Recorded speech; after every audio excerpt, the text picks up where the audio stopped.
dive into it. Hello. Are you ready? ZED101 episode 20. Oh shit. 31. Episode 31. We had a clapper board, but I don't know what happened. Someone dropped it.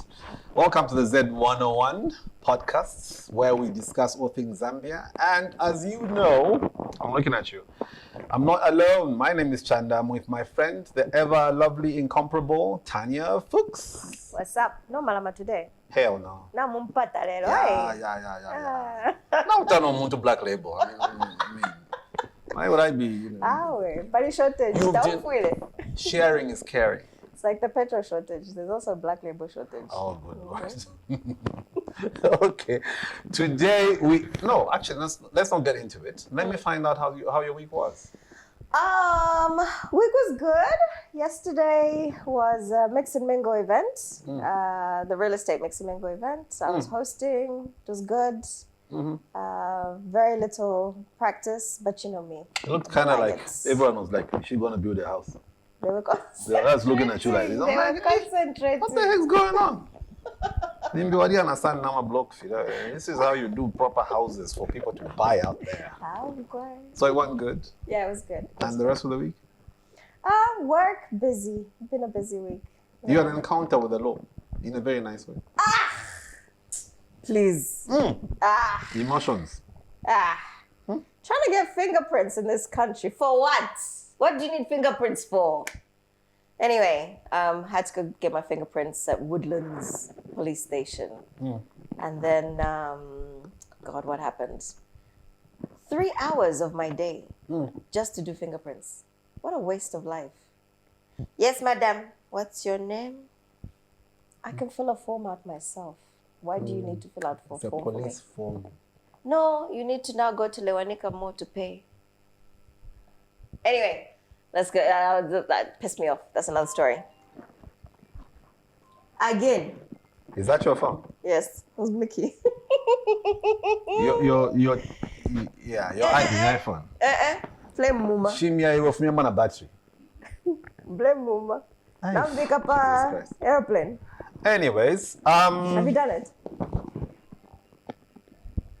Just block him. Mickey, we're busy. That also works. He disconnected just in time. This is why I blocked you. Yes!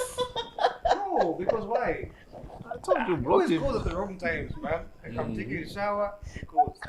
And then when you call him back, he's on a call. Hi, Julian. I don't know my territory. After he's eaten, that's when he's calling. Yeah, because I can get a Corona for you and Tanya. Are you done there? We can carry on. I do talk about you behind your back.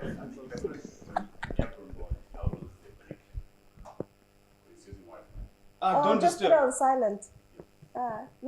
Yeah. Or the, D&D. We know you block him in my. let them.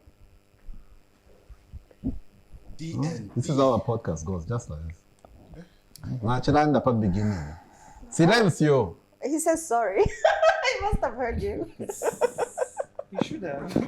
So after the police, everything was sorted? No. It's still an issue. Still gonna go back? But, yeah. Okay. It's just the palaver of the bureaucracy in this country. Apparently, those smudged fingerprints that I did, now I have to take them to that building. What's that building? That's them building. And then they're going to check if I have a criminal record off those fingerprints. I was like, you ain't gonna get shit from the fingerprints. They got skills. No, they want my name and my passport number, which is the only thing you really need in order to find out if I've got a criminal record or not. Okay. Or NRC if you're Zambian. I did that the other week for my kid. How did it go? Went well. Very nice. You had no problems. You enjoyed the process, clearly, They liked me. And my kid is awesome. Who did you bribe? Can't bribe the police. Oh, really? Zambian police. Are you crazy? They are as straight as That's an arrow. all we need to know. I'm telling you. Zambian police, just go out and greet them. Be like, madam, how are you? Here's some money. Exactly. They are not bribable. Our men in uniform are, and women. Men and women. But you were dealing with detectives. Those ones are detectives. Are they detectives? Yeah, the ones no, upstairs. I was dealing with admin. With the guys in uniform. No, Yeah, those are detectives. But enough about the police. Yes. Aye. Okay, cool. So Get into today's this topic. episode. Yes. Today's topic. We have Yeah. a No. nice group of men here. They're I nice. always like it when the men are here. They're nice. Okay, so some time back we talked about the issue of the diminishing role of men in Zambia. Hey, we did that. We did indeed. Yeah, and part of that covered issues of how men have lost their roles, or how the male role has been misinterpreted, or just seemingly not there anymore. And they're failing to acknowledge that there's a share and give now. The world is supposed to be equal. So Ms. Fuchs here decided, after meeting a few silverbacks again, decided I might as well see if I can have them on the show and have a conversation about the space they're in terms of appreciation out there, their mental well-being, and how they are perceived as men in the kind of space they are. So today, Miss Fuchs is going to introduce us to her friends. They'll be my friends afterwards. Exactly. So I think I'll do intro everyone first, and then we'll dive into the stories individually, right? Fantastic. So to my immediate left is the wonderful Juju baby. Juju baby. Uh-huh. I'm still stuck on silverbacks. I'm still stuck on the silverback right now. Like, He's feeling strong. Everyone wish I would be baby. yeah, That way, he's like, He's the one who introduced himself to me as like Juju, Juju baby. So he's Juju baby. he's from Rwanda. Some of you may know him from songs such as Songs such as "Still Loved," "King Forever," and my new latest single, "Don't Cry for Me," which is why I'm here. Exactly. But we'll dive into that in a little bit. And next to you we have TK.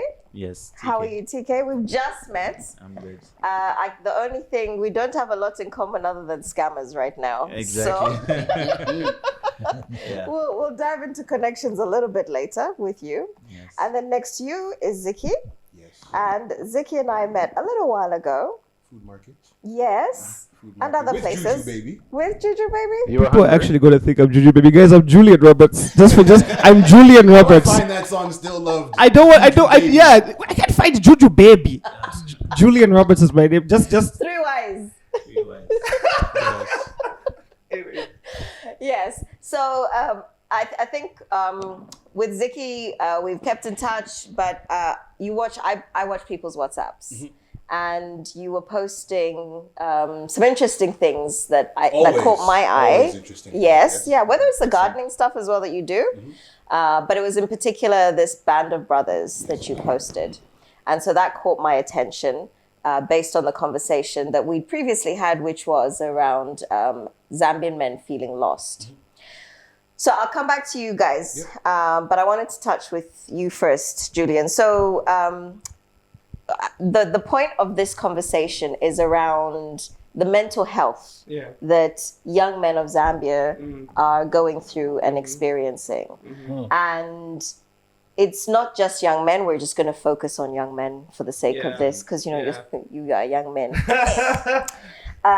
So, Julian, you released a song. yes. Hold up. Statistical data. So, tell us, what stats do we have around Zambian young men? First, disclaimer. For those of you watching and who've got silly comments, and those of you who like to say things like, you just bring men here. Women refuse to be part of this because they are shy, they don't want to be outed, and they don't want to be honest. We do ask for women to be part of the show all the time, Aima. Yeah, absolutely. All the time. We shot last week, we invited 4 women. They all had excuses all of the sudden. So Alama boys they've committed to help out people out there like you listening. So hold up with your comments. Then secondly, we don't ask you to watch our podcast. We really don't. So if you watch our podcast, keep it civil. We don't force you to believe in what we say. We're expressing things according to how we understand them. If you don't like them, please do not insult us. Or our guests. All our guests, please don't. You've insulted us far too long, and oh man, we're gonna go mental on you very soon. But anyway, enough of that. Coming back to statistical context relating to our conversation today. Ms. Fuchs found a bit of detail out there about exactly what's going on in the men's space regarding mental health and the psychology behind it. So to frame our conversation, yeah. Oh, slip down. Your collar? Pull your collar. Who's your collar, sir? Okay. Commercial break. Commercial break. We are on a commercial break. He's fixing his mic. So these guys think he'll edit. Oh, sorry. I'm okay as well. Julian, this bit is not going to be edited. This bit is not going to be edited. No. We're on a break. We're on a break. Let's Let's get back to it. Julian is a taller version of your maps. How am I a taller version of your maps? But anyway, coming back to the statistical context of our discussion today, to frame our conversation, we're going to look at some data. A 2015 study of adolescents in Zambia found that 15.7% experienced psychological distress. Interestingly, being male was identified as a protective factor. I don't know why traditionally there's always an issue male against females. But here's where it gets complicated. Research at the Mulungushi University found that young men are much less likely to seek mental health support than females, suggesting significant barriers like stigma. Men don't like to be identified in a certain way. So generally we will go, do our thing, and then when it's too late, like, but you should have told us. Why don't you just let us know? We could have helped you. It's not that bad. All right. So this is a serious problem when you consider a study at the UTH in Lusaka, which found that a staggering 84% of participants diagnosed with psychosis were male because of the hiding. Now, with all that in mind, we're going to get into it, and Tanya is going to lead the conversation regarding to how you've lived certain experiences and how we can relate to how we can go forward. Yeah. Okay, so I was going to dive into the fact that you've released a song recently. And under everyone's normal circumstances, it's all like, oh, amazing, you've released a song. Oh, you're such a good singer. Your video is great. But we had a conversation and there was an underlying story to why you wrote the song, right? So I wanted you to just share that story a little bit. First, tell us a little bit about you. So how long have you been singing? What's the singing career? So I sound like a typical mother. What's the singing career? This music thing you're doing, you're a This singer. nonsense. You're a singer. You are a singer. So my name is Julian Roberts, and if you forget my name, think of that dog in Madagascar. I don't know, King Julian. King Julian. Don't call me that, guys. I've heard that nickname too many times. But you look alike though. With King Julian. Yeah. It's the hair. Exactly the same, just without the tail. But I am an ambivert. So for them, that means I'm introverted, but I also have like an extroverted side.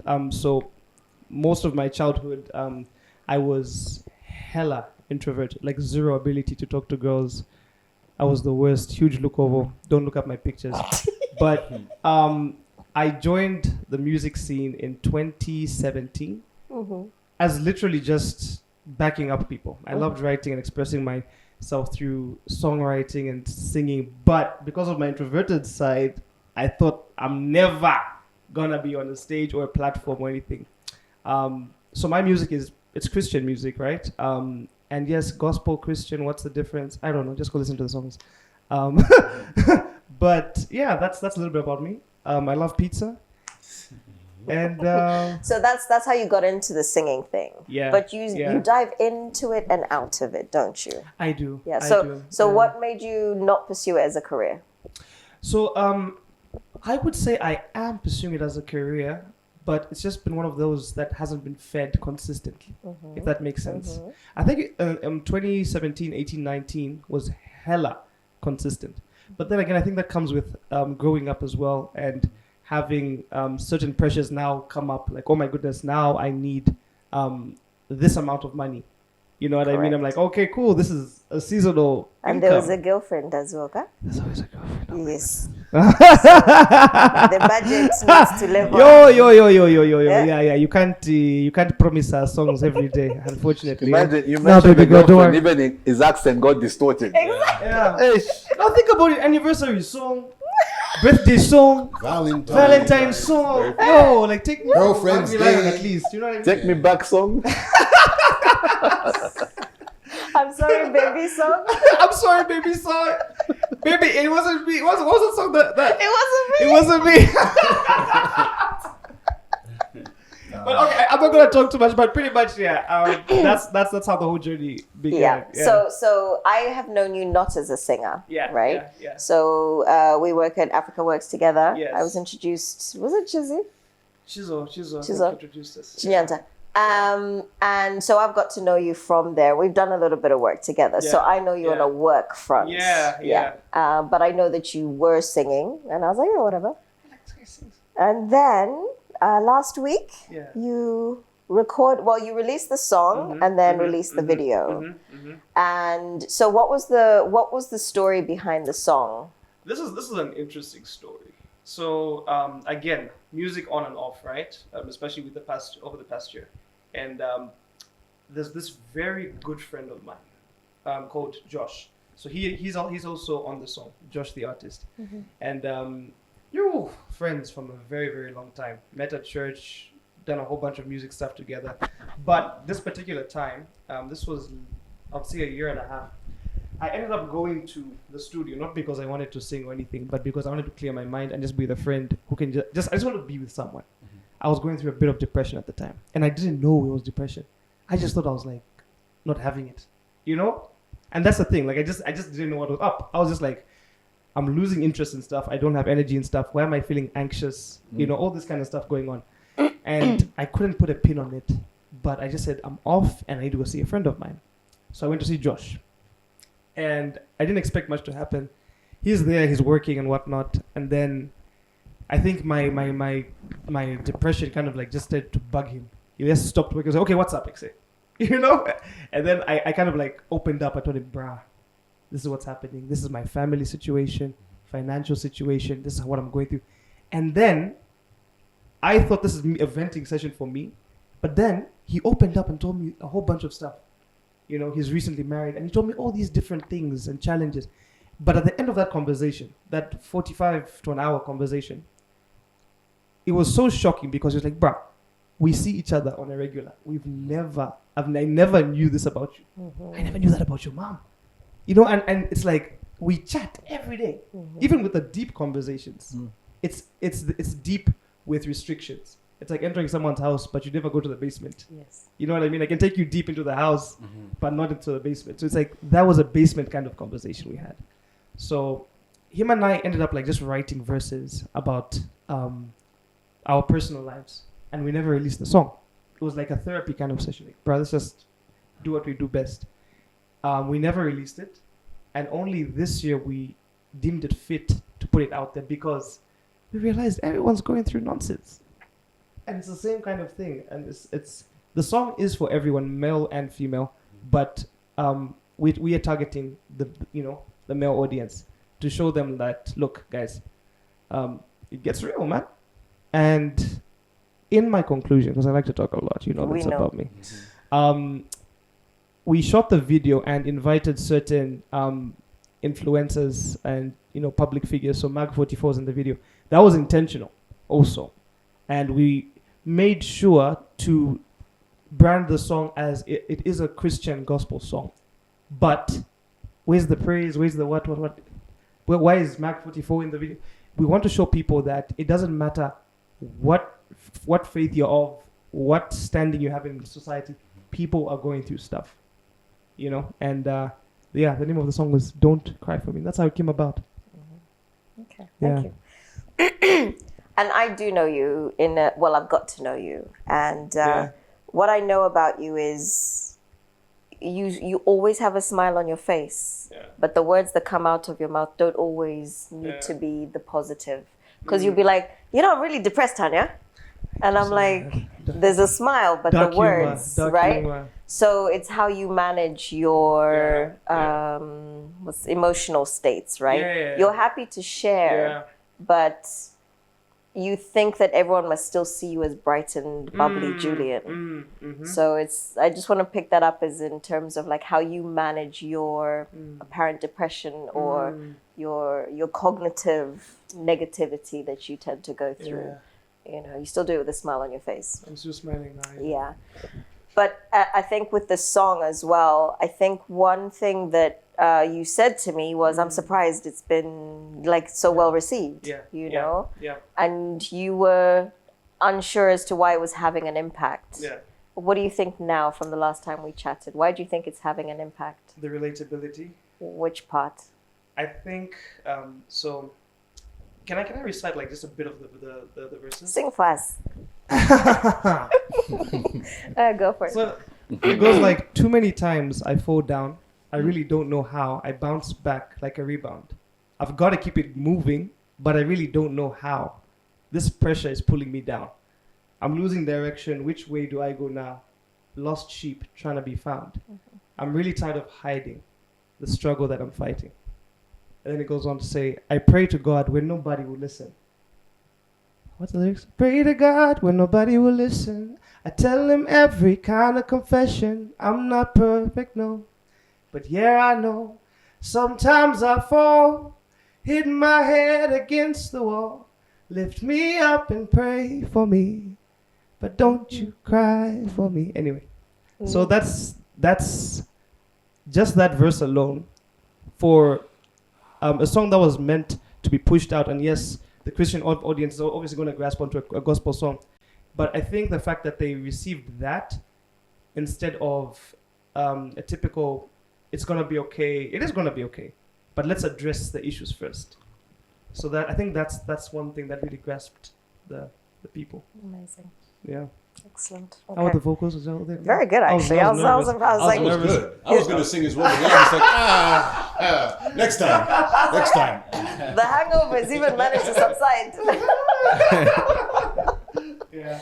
So we'll come back to you, but we'll dive into Ziki and your story. My story. So I'll tell it from how I got to know you, and then you can then dive into it, and then you can also bring TK into the conversation.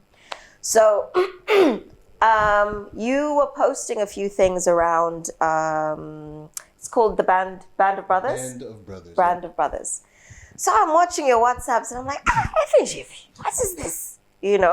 And I'm reading it, and I'm like, I like this, right? So something I don't know whether people know or not, but I have a son, and he's 24 years old, and I know the emotional state that men go through, and my son went through divorce, and watching a young man grow, there's only so much that a mother does, and then there's the father's position, and then there's his own position. But I've always been very aware of, there was one time, I think he was like 9 years old, and he was like, I could just commit suicide. And you're kind of like, ooh, how do you handle that? It's a tough one. So I think that's why we're being very, what did we say? Who's going to cry? I'm looking forward to this. Tissues. Hey. We really messed up. We should have gotten some tissue. Standby. Woman can pick some tissues for us. No, I'm being open, which is why I'm feeling like this. But I have a thing where I like to see when men are looking out for men. Yeah.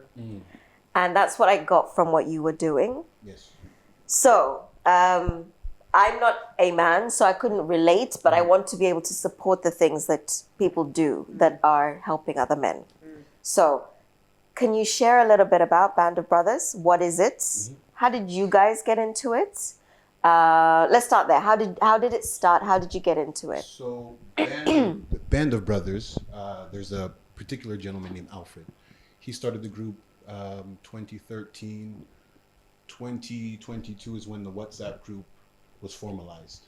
I met this gentleman, Alfred, who I look at as that person that encourages me, challenges me, just a very well spoken how he carries himself. So he actually brought me into the group. Came a little late. From there, I was How did hosting. you meet him? How did I meet him? Through my mother. Okay. This was back in 2020. So eventually, of just spending time with him, he mentioned the group to me. Hey, why don't you join? No problem. I actually started hosting the group at my house. This is when I was staying in Long Acres. Through just hosting and being a part of the band and hearing men speak up on issues, some things that I was like, ish, this is what you've gone through, like growing up, you know, men sharing being taken advantage of by, let's say, either an aunt or the house help. And from one person speaking, I just noticed it created a domino effect that other men were now comfortable to also share. And that just opened my eyes, like, wow, there is actually some things that are going on here. For me, I found purpose just feeling like a pillar, welcoming the guys in, hearing their story, and just that vulnerability being normalized. Through Alfred, I think I needed an MC for an event. That's how he now led me to this gentleman here, TK. Okay.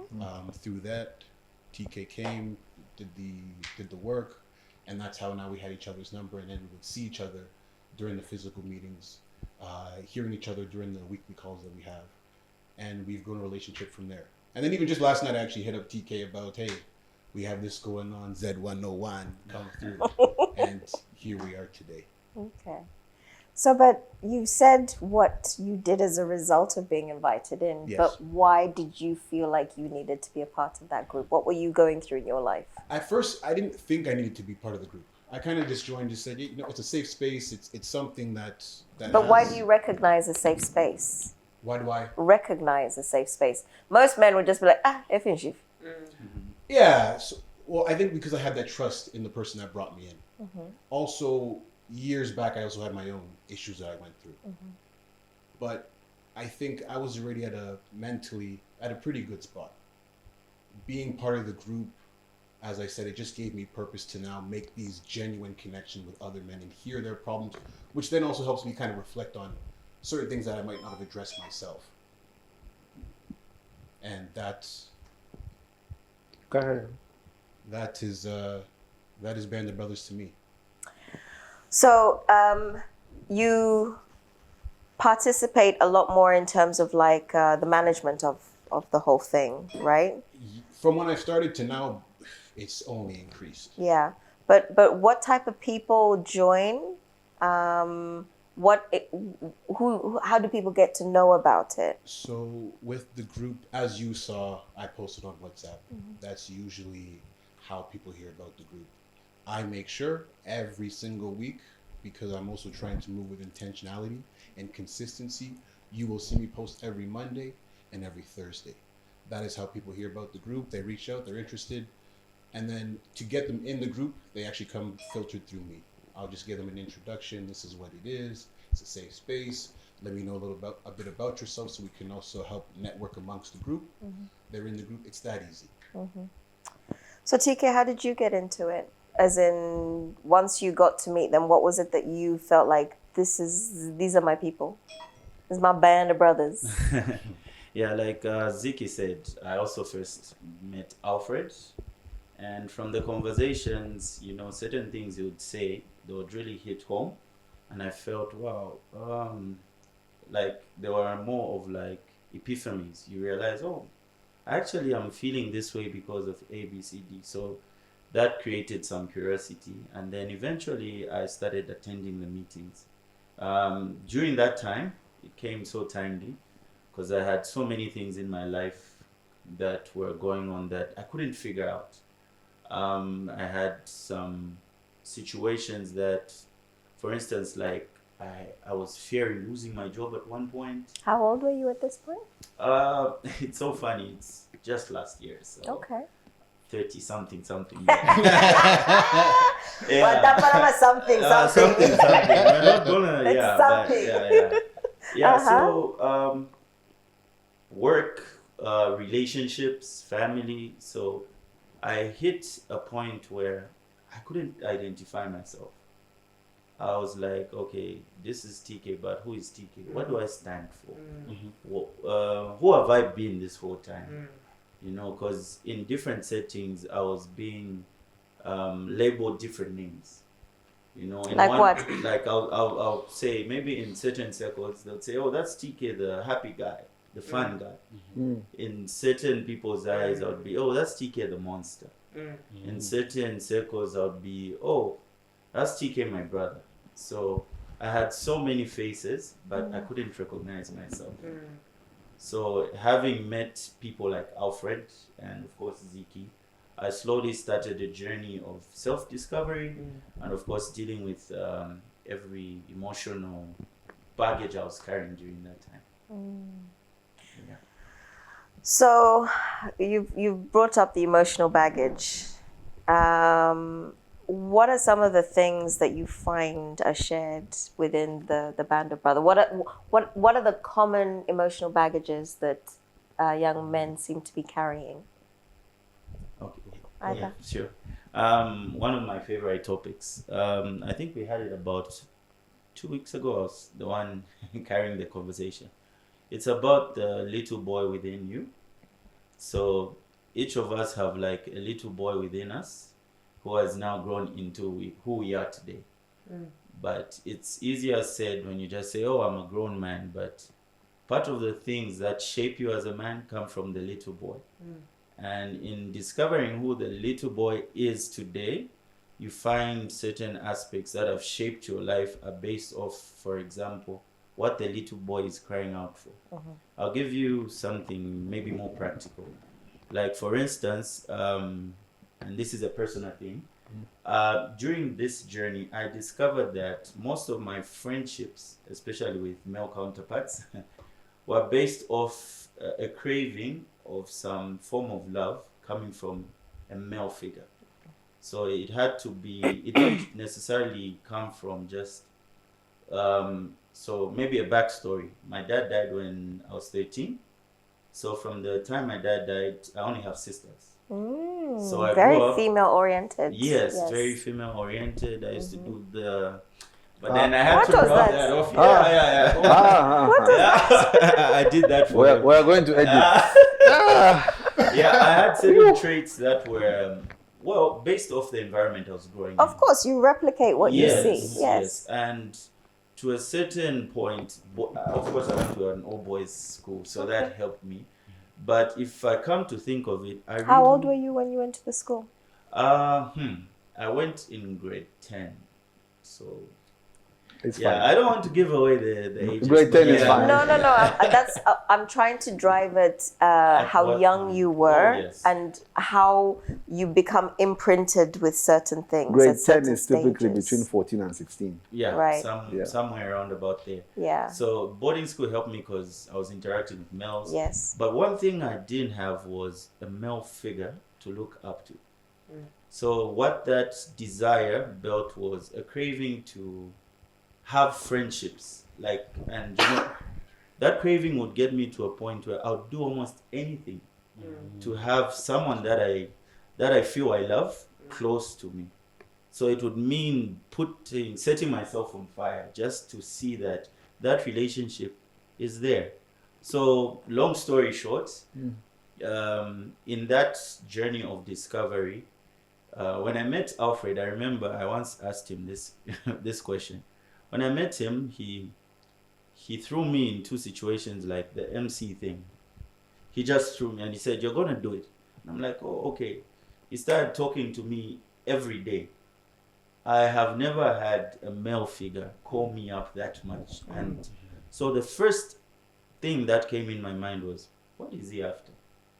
Perhaps he wants some connections of some sort, or I questioned that because it was abnormal for me, because every time I was the one trying to get that, you see. So I actually asked him that question, and what he said was so profound to me. He said, "I'm doing this for you because someone did it for me." Shout So, out Alfred, eh? Yeah, so for me that was very powerful, and I felt the need to also walk that journey and also provide to others.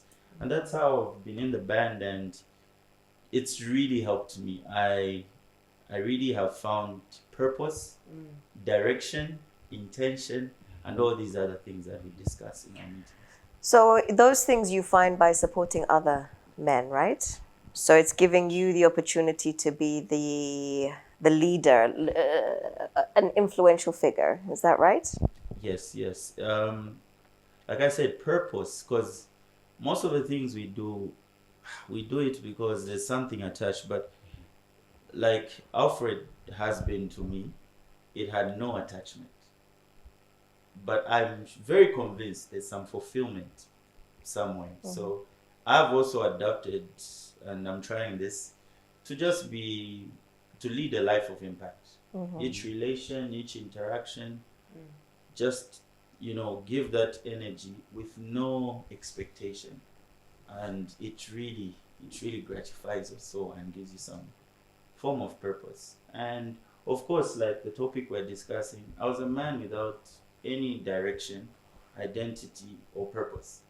I'll go for work as long as the bills are paid, as long as I'm not arrested, I'm not insulting or offending anyone, I'm good. But deep inside, I didn't know who I was. My relationships, I was terrible at loving people. Just so many things that came as a result of the boy that has become the man today. Do you think you're there yet? No. It's a journey that you keep learning every day. Someone once said, the people who are going to be deemed intelligent in the future are those who are able to learn and relearn. So each and every day, as the world changes, you tend to learn more things. So it's a journey. I think the keys are those things that we discuss in our group. Things like being intentional, putting pen to paper. What I want to do this year is this. There are times when we set our goals, usually at the beginning of the year. Resolutions. You say, oh, this year I'm going to do A, B, C, D. Most of the times we don't make personal resolutions. Which man do I want to see by the end of December? That should come out, and you should be intentional about it, as opposed to just riding the bandwagon. Today you're this man, tomorrow you're that man. So do you think, I think a question that I want to just pose for the sake of it is, where is Band of Brothers different to church? So Julian is a church, you guys have Band of Brothers. Where's the difference? Where's the difference with Band of Brothers and church? What do I get from you that I don't get at church? So to start, I believe both give you a sense of community and belonging. With Band of Brothers, I think it's more of you're peeling back more layers. You're getting more deep. Some things you might not even hear in church. That's what happens with Band of Brothers. You'll have certain individuals who are more comfortable to speak up. And as I mentioned before, that creates that domino effect. If I hear someone else speaking up, I might say, you know what? They're also going through the same thing. It makes it that much easier. What else would you say might be different from church? Yeah, I think just speaking from his point, when you go to church, there's the preacher, the message is good, it touches you, you're thinking of purpose. But then when you come to the Band of Brothers meeting, we have check-ins on Thursday. There are days when we just say, okay, today, how are you doing? Okay? How are you doing is coming directly to you. When you go to church, the preacher will give a sermon based off, of course, guidance from the Holy Spirit and all that. But in our group, sometimes the conversation just goes in a certain direction based off what one is feeling. We say it's a safe space for men to just be themselves. At church, you may go there and you're dressed in a certain way, you have to conduct yourself in a certain way. When we're in the group, you can come in the group and just say, you know what, today I don't feel like talking to anyone. And we'll start trying to, diagnose, okay, what's going on. And we also build like friendships. So if I have an issue, I know who I'm going to call. I'll say, okay, let me try and call this person for ABCD. Like he called me for a gig. So that came from knowing the type of things we can leverage off each other. And I think one of the topics we had was you're too dynamic to have one friend. So you can't have one friend who's always giving you money. That same friend is giving you spiritual advice. You need a certain group. So from the band, it's a potential platform that can give you those meaningful friendships. I'll tell you, from the band, we have people who have been, like from our experiences, who have gone through worse things than what I thought I was going through. But you never get that in church. In church, we're all just the word sinners. There is nothing to, not that we don't relate, we do relate in church, but there are certain stories that require that raw and, okay, you know what? I'm tired. I've been praying and I'm actually tired. The difference is with church, you will have to do a one-on-one with the priest at Yes. some point. Open up to what you discuss in the band of brothers. Because the priest is there and he's the one person who you know is not going to squeal to anybody. Yes. Because in his mindset, it's okay, I'm representing the physical aspect of God and he's free to download anything he wants to me and I'll give him my spiritual guidance from a religious perspective. Yes. Now, in real life, you get that from the band of brothers. Yes. Because that is what is going to happen as soon as you disband, excuse the pun, as soon as you disband and go your ways, you get into your car, things are going to change because now you're living the life you talked about. Yes. Whereas with church, you now have to start thinking, okay, doctrine dictates this. It's been explained like this by the priest. Okay, how am I going to adapt this to that? That is why in most cases, after church, there's Bible study. The Bible study now tries to bring in those perspectives, but because it's church, people will not open up like that. So where I come from, like my church, you do it with the priest one-on-one. All right? Because then I'll know I'm going to talk about this. And this is because I come from a traditional church. I don't come from these psychedelic churches where you're like, hey, what? Tupac in the background. Nah. Then it's just one of those things where like, okay, we've listened. Okay. So now you go and say, I'd like to speak to you about these things. Even confession is the same. You confess and you're like, why should I confess to him? Because I've got a direct line to God. You know? But he is appointed to just do guidance. And he will tell you, look, you don't have to confess to me. I'm just here trying to hear what you're saying. And then now I might say something that will open you up. So for me, that's the difference I see. But my question to you guys is, you've gone to the band of brothers. Are you in there as well, Julian? I'm going there this when Ziggy next week. You've actually been though. I've been for one, I think, but a long time ago. But it was a pass by, isn't it? Yeah. Oh. Are you staying this time? There was a bride, right? I'm gonna stay. Is there food this time? Is there food? If there's There will food, be food. I'm there. He'll be there. I'm You there. know, Though. He'll be performing there as well. Yeah, exactly. Your song, yeah? Exactly. Cool, yeah. Okay, Yes. cool. So my question is, because of the general misconception of how men hold things up, like we spoke about in the intro, how difficult was it, or did you try to have an open conversation with your people in your families, okay, and it hit a roadblock? How different is it from speaking to somebody related to you, close to you, as opposed to what you get from outside? What's the difference there? Why can't you get from your people that you can get from these guys and vice versa? Yeah, well, like the topic at hand, usually when it comes to men, it's very difficult for men to open up.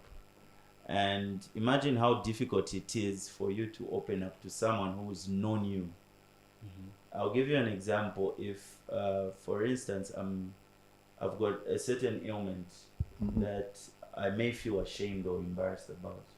Imagine how difficult it would be to tell someone that's related to me that probably may have never experienced that. But imagine you come into a safe space, and I'd like to emphasize that it's a safe space. That's why there's a vetting We don't just open it up and you join in, but there's some vetting that happens so that you understand the community you're getting into. So in that safe space, you just, out of courage, say, oh guys, there's something I'm going through. Then Zeki is like, dude, I actually went through that last month. And for you, it was the end. For Zeki, is like, oh, this is how I handled it. You know? There was some topic where someone went like, guys, I'm going through so much debt. I've done so much. I've tried this. Nothing is happening.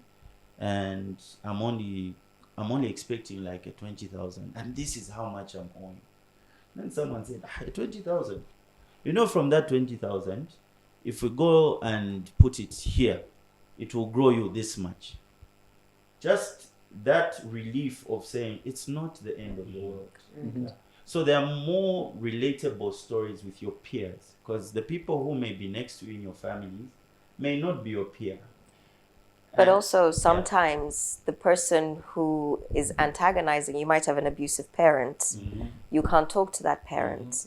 Your aunt, as you were saying earlier, like an aunt or a house help abuses you. You tell your parents, right? And they put you down. So there is no safe space in your home. So then you have to find it in a group like this. So, okay. Yeah. It's one way of seeing it. All right? It's one way of seeing it. Because in another way, someone will still say, but why didn't you come out and tell me? That's what I'm saying. It's one way of seeing it. I wanted to add something. I think the other thing that I got when she was speaking, how many times do we create, like for our own families, a safe space?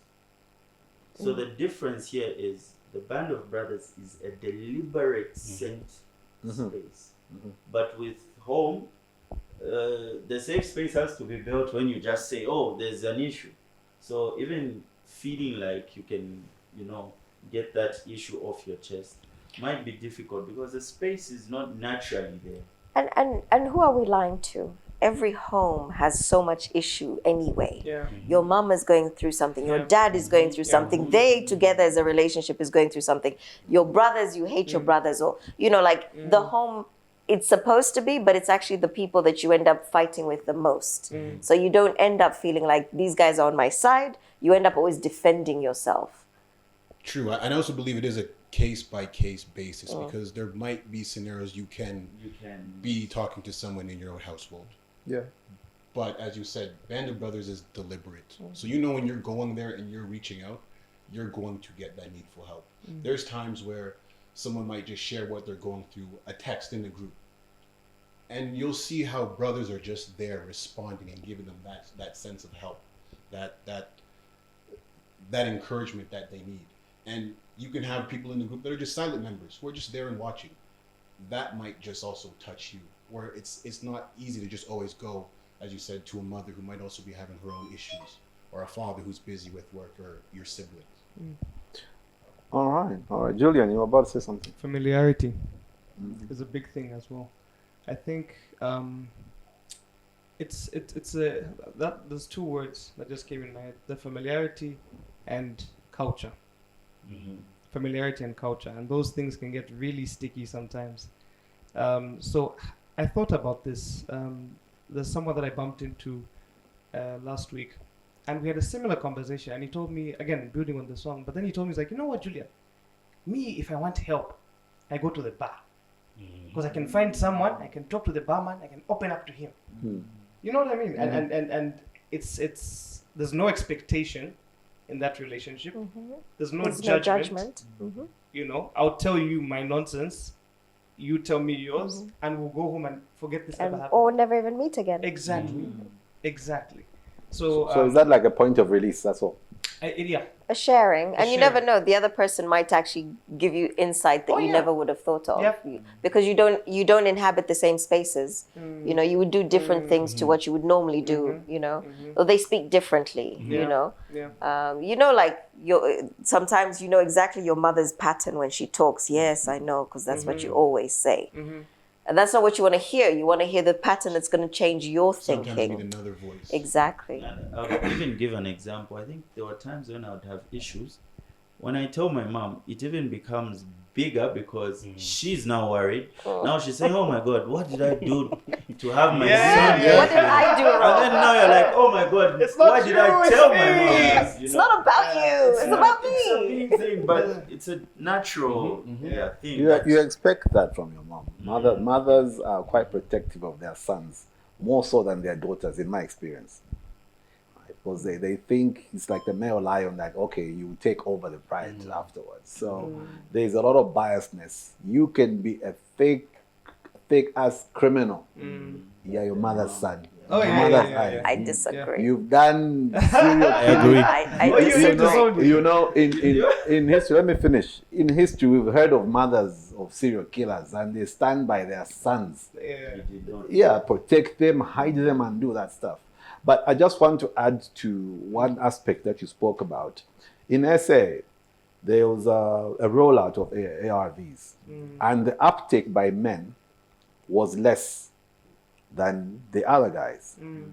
You know, the main reason they didn't do that is because the clinic workers, the females, are the ones who are going out in the community to go and say, that guy is on ARVs. So that is one reason they hold back. A certain group of men will hold back in sharing information. Like, I really want to go and start doing this, but before you go anywhere, you find George at the bar. Like, bruh, are you picking up now? Like, how the heck did he know this? Exactly. Yeah, so maybe from that perspective, there's a good reason why the Band of Brothers is working. Yeah. Community. You know, we need community. We are not just. There's the back to the question about the church Band of Brothers. Yeah. I was thinking about it, and I'm like, honestly speaking, it just goes back to having community, a safe space, like you said, that can allow you to be vulnerable.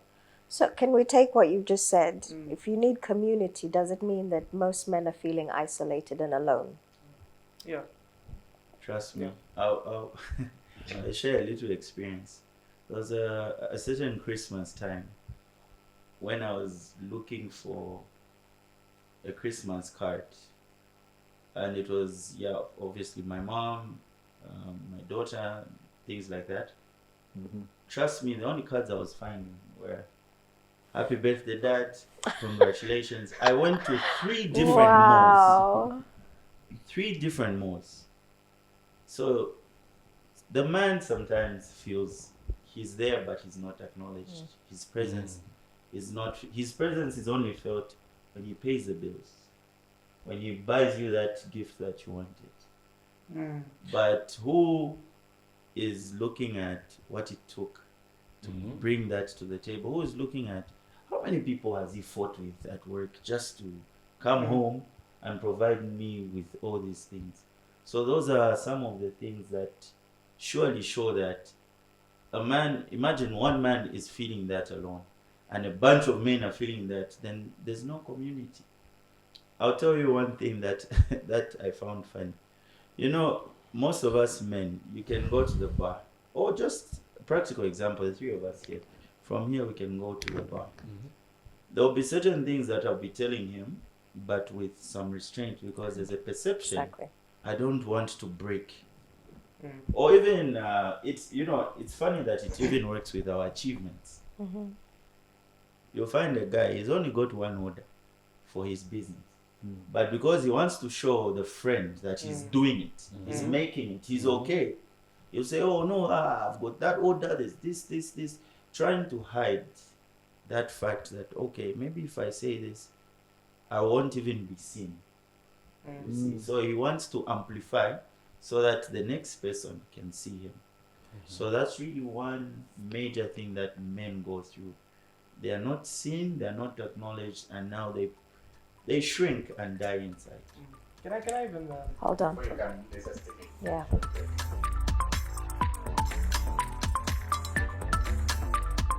Wide camera on. Which one? The exorcism ones. You enjoy that? Oh Yeah, no. they were scary. Yeah, but do you enjoy that? Omen. Yes. Exorcist. Why do people like Why that? do you enjoy that? I don't know. Why not? Someone is eating someone else's nose. You're happy. Oh, nice. I saw a post on Oh, Twitter. God. I can't watch those things. Hey. And then you go to sleep. But in our defense, it's not really it's the intrigue. Yes. That fear. Whose that defense? He said our defense. Who else? She. I understand that. No, Tanya, we understand. Wait. Tanya. We get it. Yeah, We get it. we understand. We got you.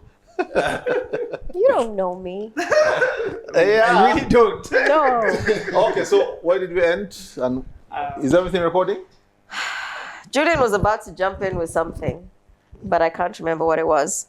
But I think let's just jump into another point, maybe. Another question. Yeah, maybe? question. Okay. You have a question? We don't have questions, so we're just making things up.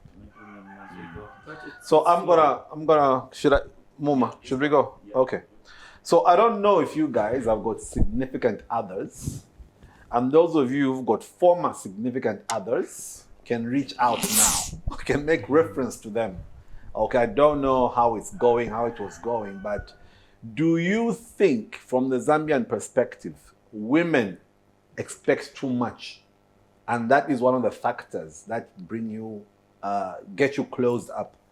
As in, a man should have this. I'll give you a simple example. If you go, the worst example actually, I'm giving you is social media. When women post stuff, some of which is not even true. My man just did this for me. My man did this. Oh, look at me. Oh, we're going on holiday now. We don't know, like you said earlier, remember, what the guy has gone through to get to that point where he's pleasing his woman. We don't know whether he's pleasing it because he can afford it or whether he wants to. Or it must be done.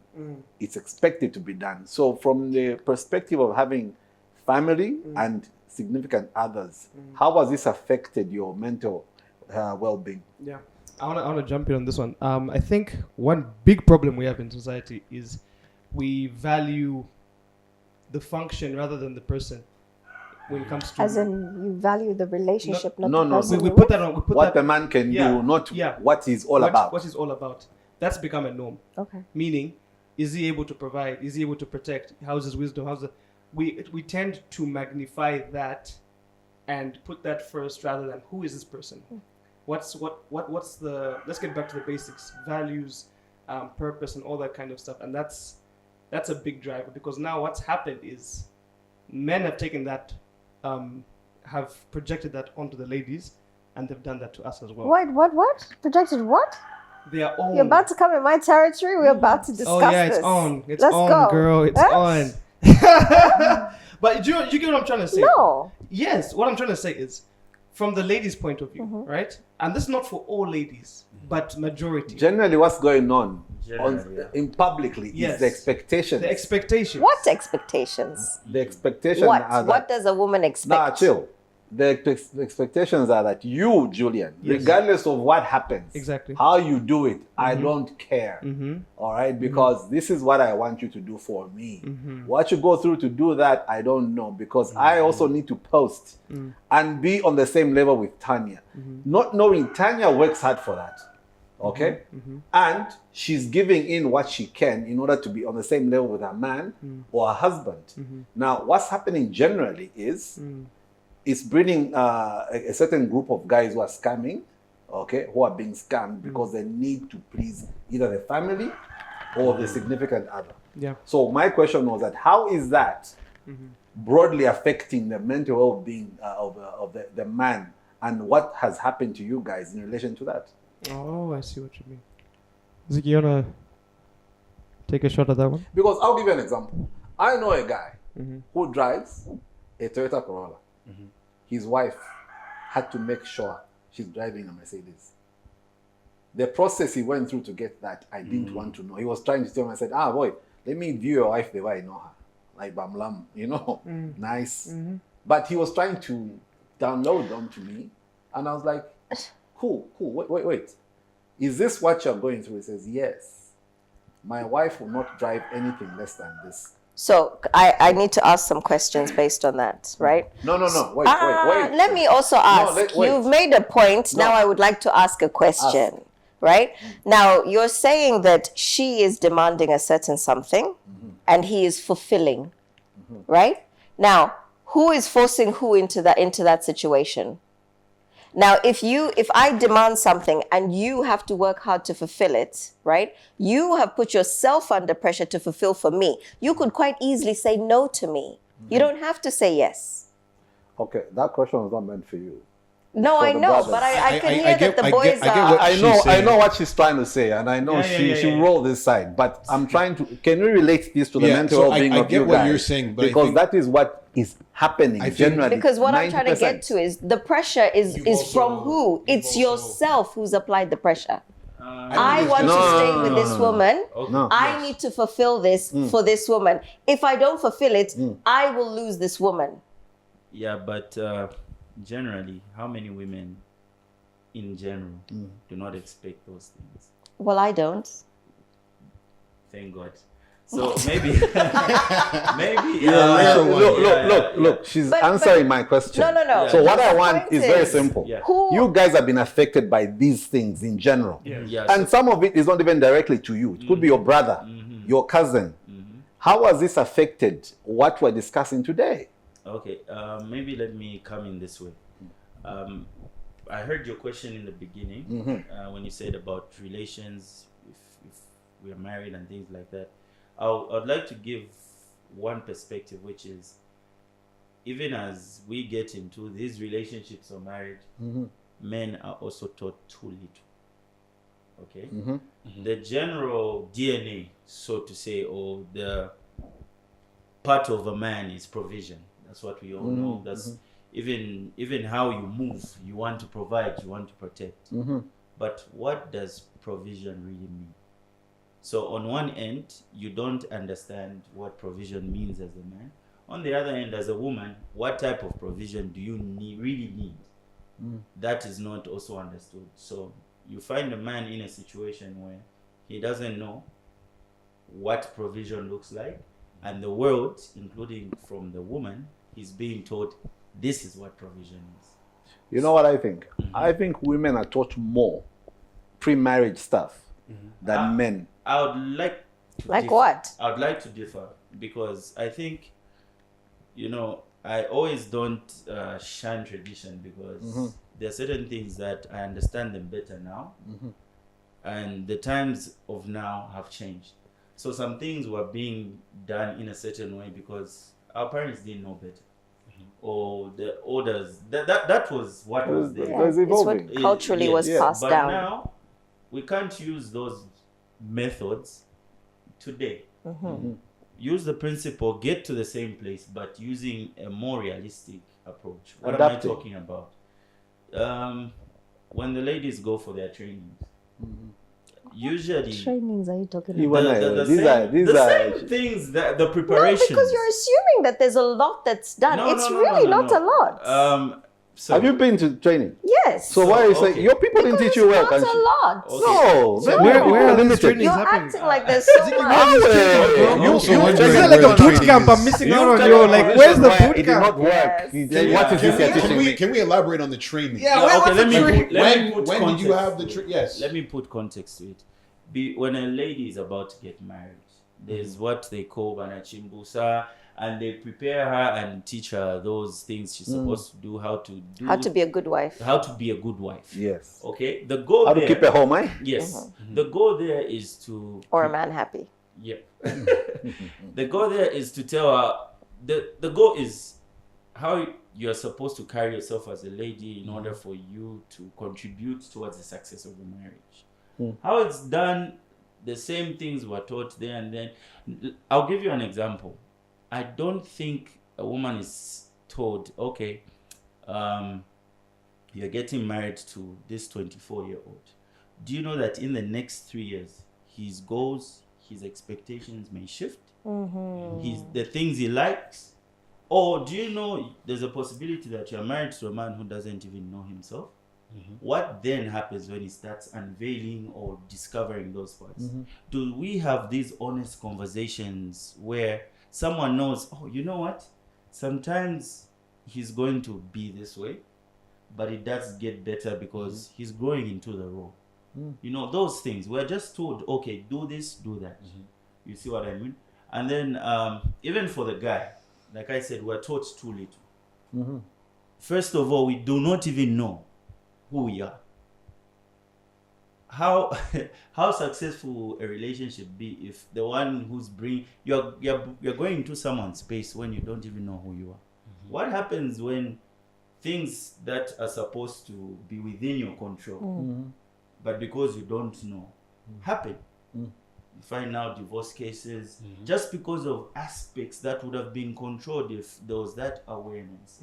But how does the man get to a point where he's aware and he knows himself? Can I jump in? Sure. Guys. Yeah. Let's not digress. My question is, how does that affect this situation? That's in addition to what you're explaining. Yeah. It's what? I think it would be, to answer your question, like wear and tear on the mind. Yes. Because you're constantly thinking, how am I going to be the provider? We've all had our own pressures. It doesn't have to do with women, family, where you're like, oh, this next coin, how am I going to get it? You're up, you're tossing, you're turning. Yeah. So that will be the same thing when you now have a partner and these bigger responsibilities. And it's much tougher when you have a partner or someone involved in the picture, because it's not just now you in control. You have to also think about someone else and their feelings and how they also operate and maybe what they were taught or were not taught. Right? Because even this thing, if you're being taught how to be a wife from the age of 1 to 30, you weren't taught anything, and then now at the age of 30 want to teach you how to be a proper wife. That also might be coming a little too late, because you've already developed as a person. You're already who you are. You understand? So I think to answer your question simply, it's that wear and tear on the mind, knowing I have to keep up this standard for this person or these people. And you lose identity. You lose identity. What I wanted to touch on actually is that part is what you said, it starts way before marriage, right? And we are fed by media, by society, by peers that that's the image of a man. That's a strong man. You know, big pocket. It's even good getting to body structures now. You know, like you gotta just the pot bellies were happening not so long ago.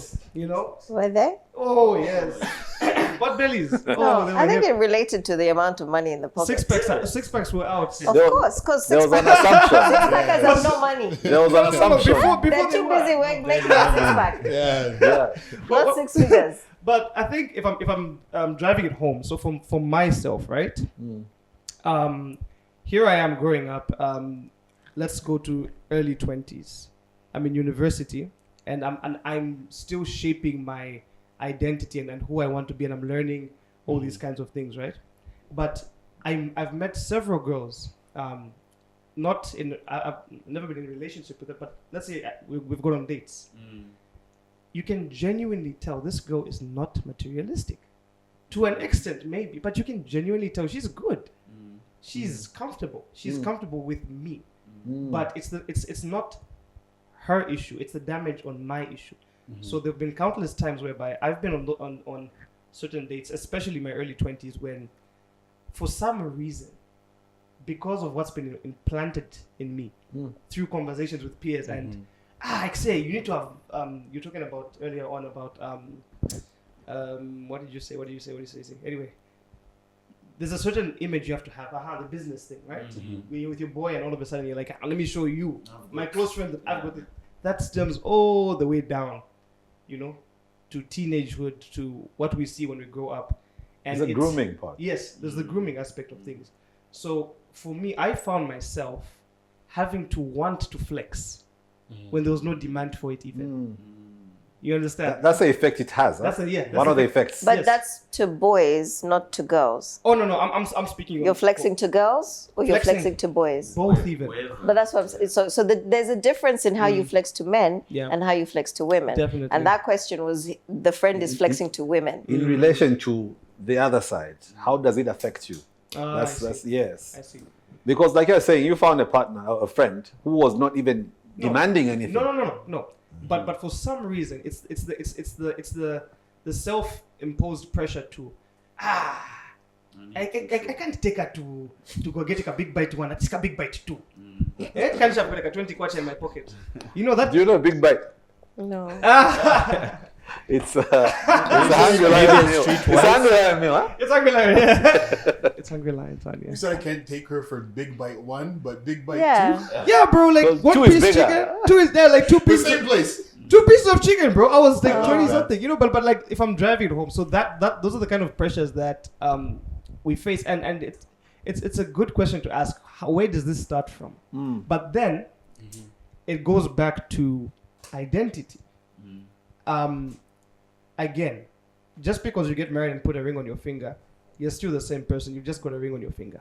You know, your character, your damages, your traumas are still there. You know what I'm saying? So 100%.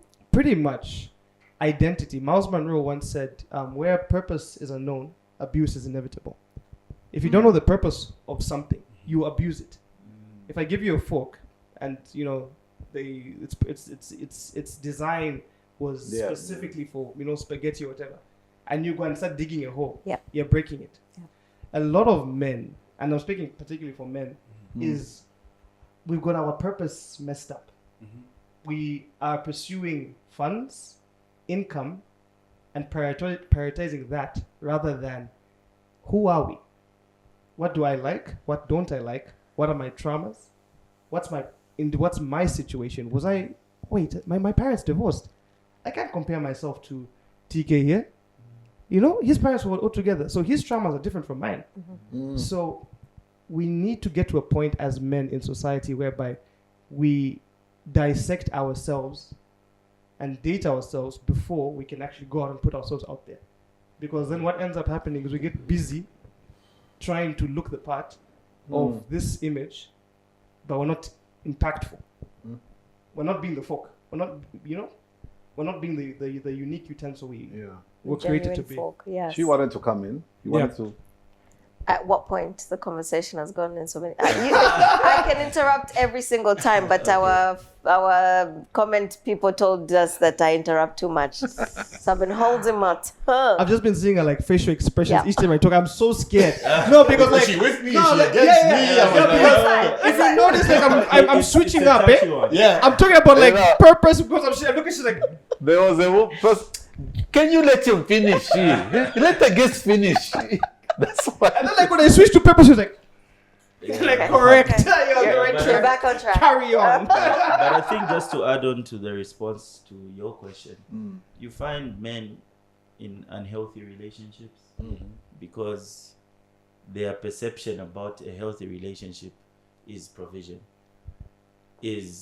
I buy her this Or big even car. their pursuit of a relationship, because I It's know you keep provision, saying it's yes. the other person No, that's it's the reason why you are. society, all those things. But it's like, don't blame the other person first. Take ownership of what you bring to the table. Even if you're bringing, I need to be the best person that you want as a man. That's your choice you're making, which is what I was trying to say there, that if your friend is trying to pay for the car for the wife, he made the choice. He wants to prove to the woman, I am of value to you, right? This is my value. And she's going, show me your value. I want a Mercedes. And he's fulfilling, right? But if you come to the table and you go, I could give you that, but I don't have to. That's a man who has grown within himself, right? And that's where I'm trying to get to, that we can't always say it's the other person. Of course, we start with our own trauma. But when you recognize, yes, I'm this and this is wrong and this happened to me. But what does that mean to me? How do I change me? This woman has come. Do I want to be that type of man who does that? No, I don't. My friends keep going out to Decapo every Monday, Wednesday, Friday. Is that the man I want to be? No, I don't. Introspection. Right. Yeah, and I think just to add on, like I had earlier alluded to, my personal experience. I wanted to buy affection from my colleagues because I felt that's what it took for me to get that To love. fit in. Okay, so sometimes, like you're saying, if you have that introspective, it hasn't occurred. You go in life thinking you are you're a man of value. You are giving you've had those situations where you buy a gift for someone and they don't even look at it twice, but you went out of your way because you are assuming that's what they needed. So like she's saying, if you do not identify really who you are, we've heard of things like love languages. And most of the time, the mistakes we make with love languages is you want someone to experience love the way you want to be experienced. Correct. You want to Be experience receiving it. So you like gifts. You're always gifting. So but you the person gift. just wants your time. She's like, Look, Yes. you've responded to my question. Alright. All four of you. what I wanted to establish is the effect that has. Yeah. So if from Tanya's perspective, she's saying introspect first. Yes. Why is this person now putting themselves in a position where they're controlling what you need to do by demanding certain things which you did not? You've given your versions, but also remember that in relationships, people flip immediately. Yes, I was actually going to touch on Yeah, that okay, because you you might can go not on. always know initially when you're in that relationship. That They're this is baiting how you it is. nicely. Over some time now, the cards start being revealed. And can I ask a question? What are your thoughts on this? This is something that came to my mind the other day in a conversation. Push presents. What's that?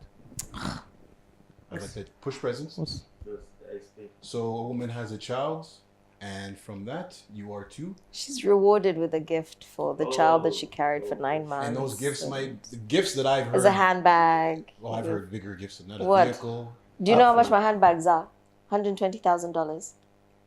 you had Yes. Ma'am, warandetirira papa nanikane. Wamwana nomba, wayamba. So that's push present number 1, the handbag for 120. Tanya, I'm gonna Push open present a number business 2, tomorrow and I'm gonna supply car. you with Push handbags. present number 3. Yeah. What? House. I'm doing the math. Number 4, flats. No, I hear you and I understand. I watched a movie where the other person, actually the lady, was telling the guy that I don't think you appreciate this woman. Because why? Her perspective of the whole thing was that you're bribing her. Yes, yeah. Yeah, but do you need to do this? Did she ask for this? If there's a problem between you and her, sort it out. This present you're gonna get will not resolve that difference. That is why in reality here, you will find, in Zambia it's happened before where you buy a car for your wife, next thing it's a sister who uses it. You will buy another one for me. You didn't get to the real reason why you need to do that. You don't want to award the wife or the girlfriend or whatever it is. Just resolve things the way they should be. Maybe just to add a comment, and please, I don't think what the direction should be is we shouldn't get our significant others or Thank our you. no, that's Please I also keep- don't disagree please with keep that. giving. That's not the narrative that should be carried. But I think also it's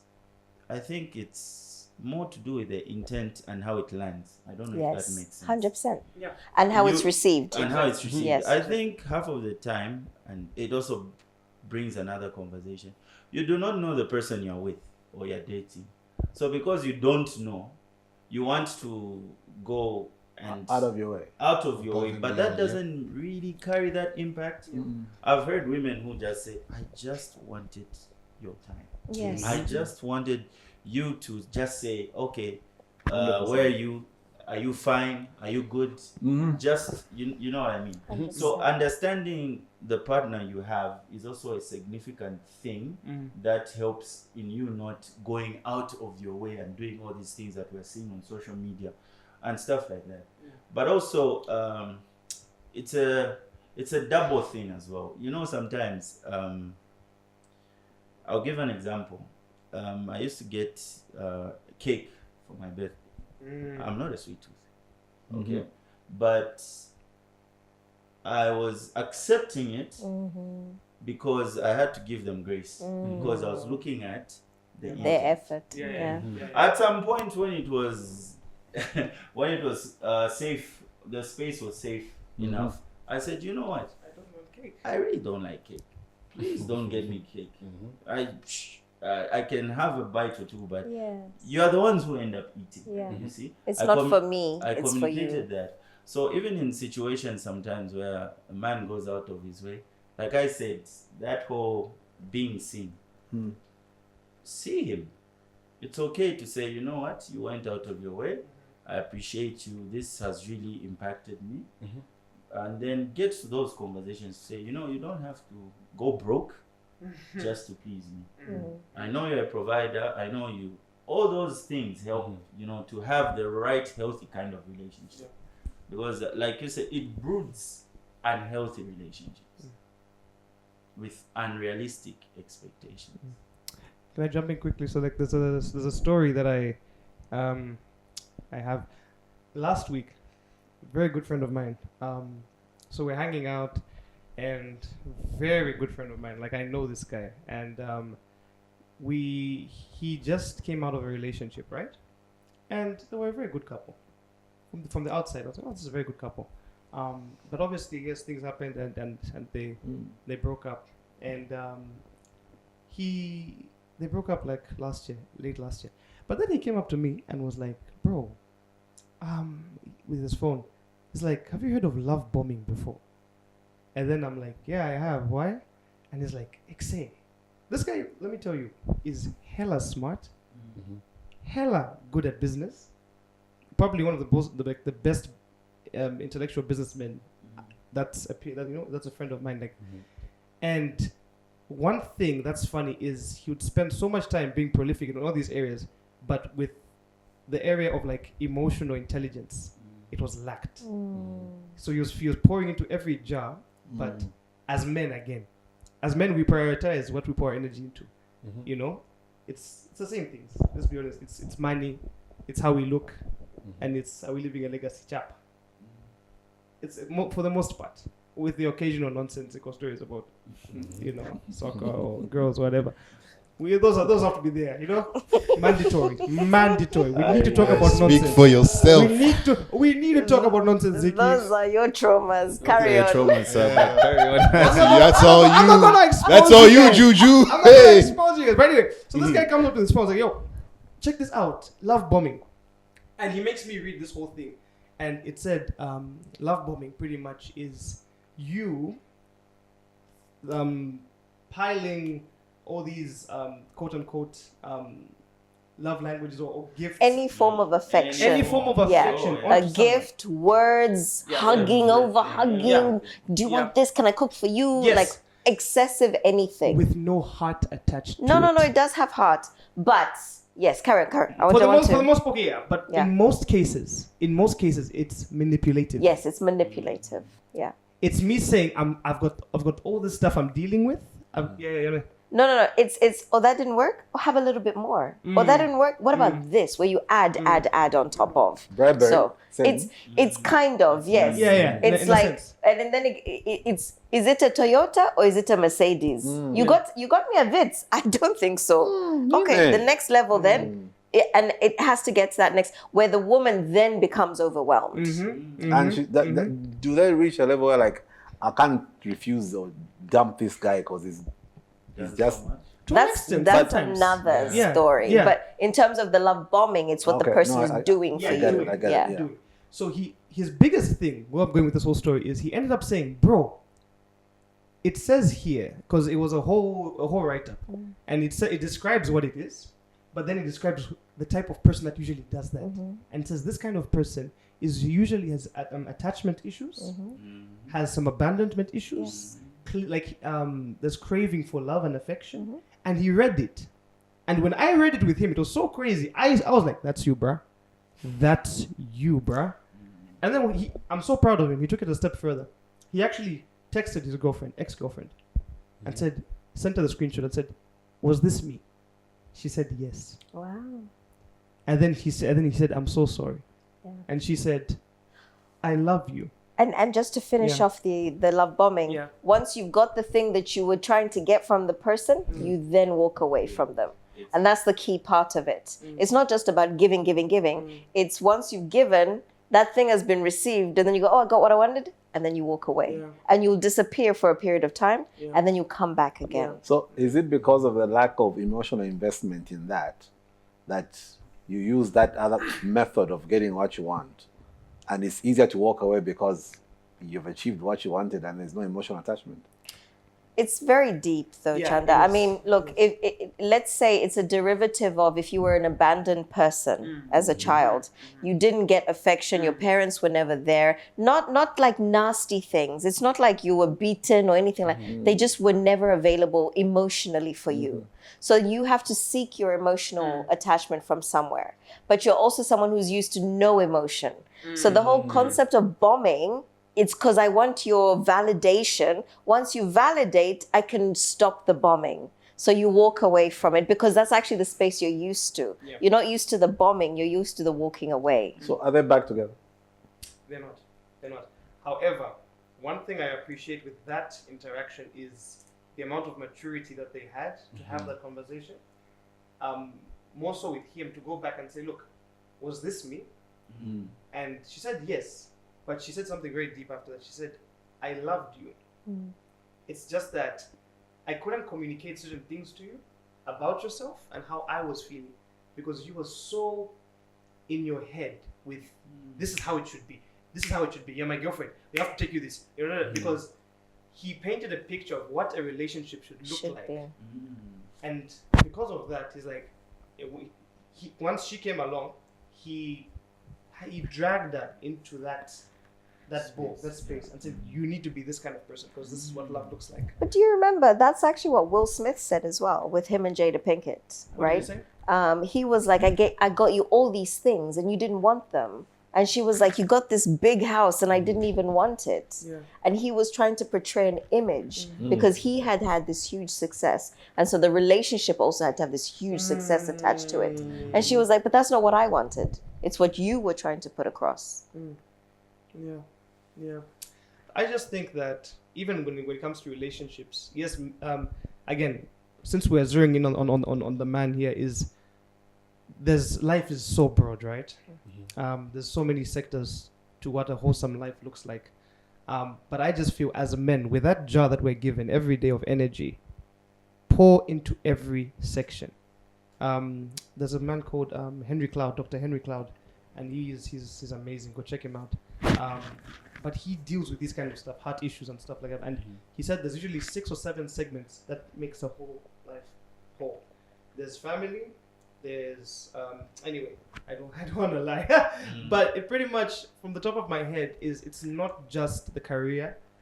There's the family aspect. There's a spiritual aspect as well, and you need to pour into all these things because what ends up happening is because on the wheel, if you're pouring more onto that one, this one ends up lacking. It's like that kind of thing.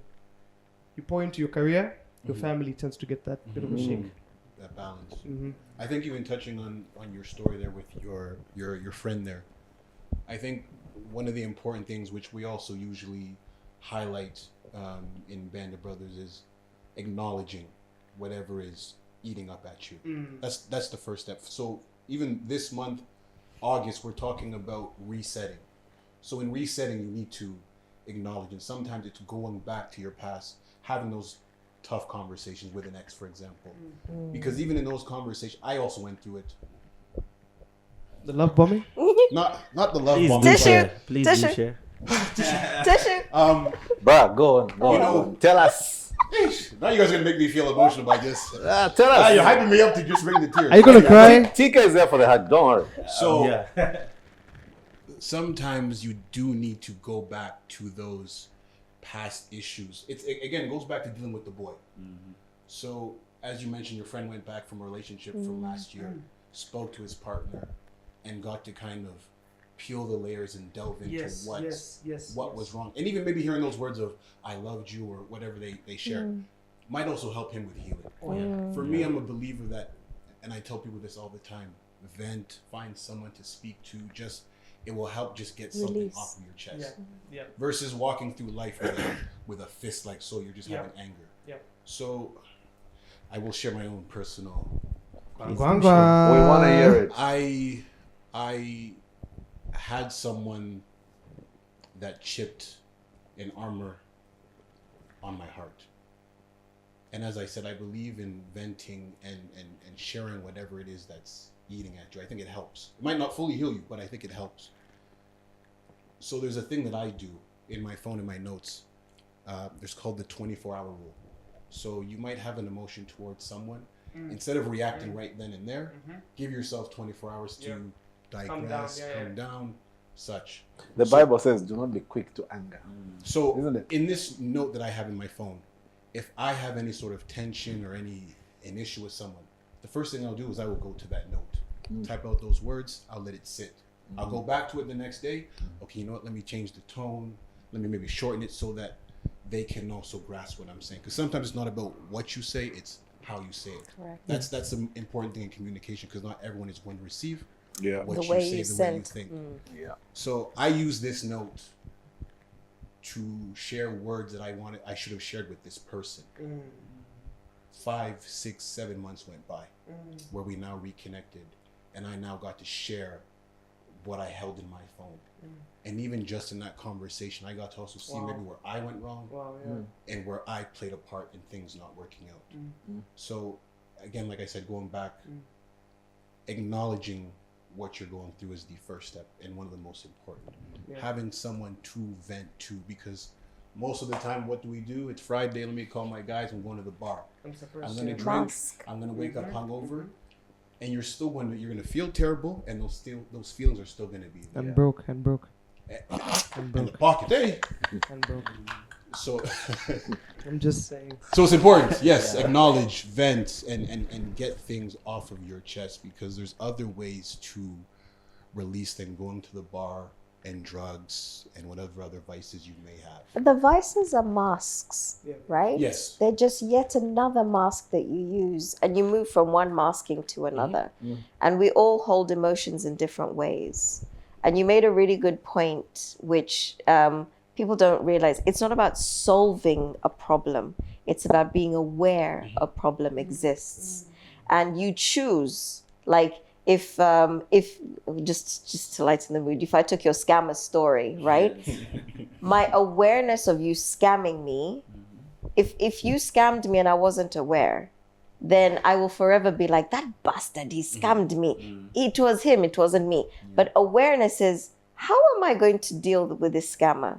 Do I give them my money? Do I question? Do I say no? Like, you have a set of choices.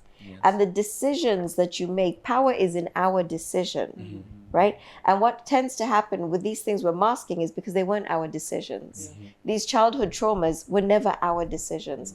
Our parents did this. Someone else molested me. Someone else beat me up. It was the outcome. And I hold that thing with me forever. Because at the stage when you're young, you don't know how to deal with it. So it just stays with you as a fear response, right? Fear, flight, freeze. That's what children do, right? And we just hold this thing for chapole chilonda. Healing is making the right choice the next time the thing happens. Healing doesn't exist like, oh, chapole chilonda. Healing is making the right choice the next time the thing happens. Can I just bring one point that I feel most people don't understand, especially when we talk about men's mental health or just mental health in general. And I'll attach it to the story I told about having a journey to meet the little boy within me.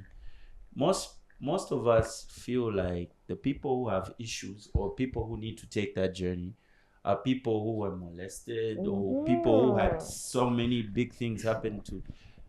Trust me, from my walk in the Band of Brothers, I think one session we had were asked simple questions. When you sit down and you remember your past and you think of, say, your mother, tell me the happy moments you had. Tell me the sad moments.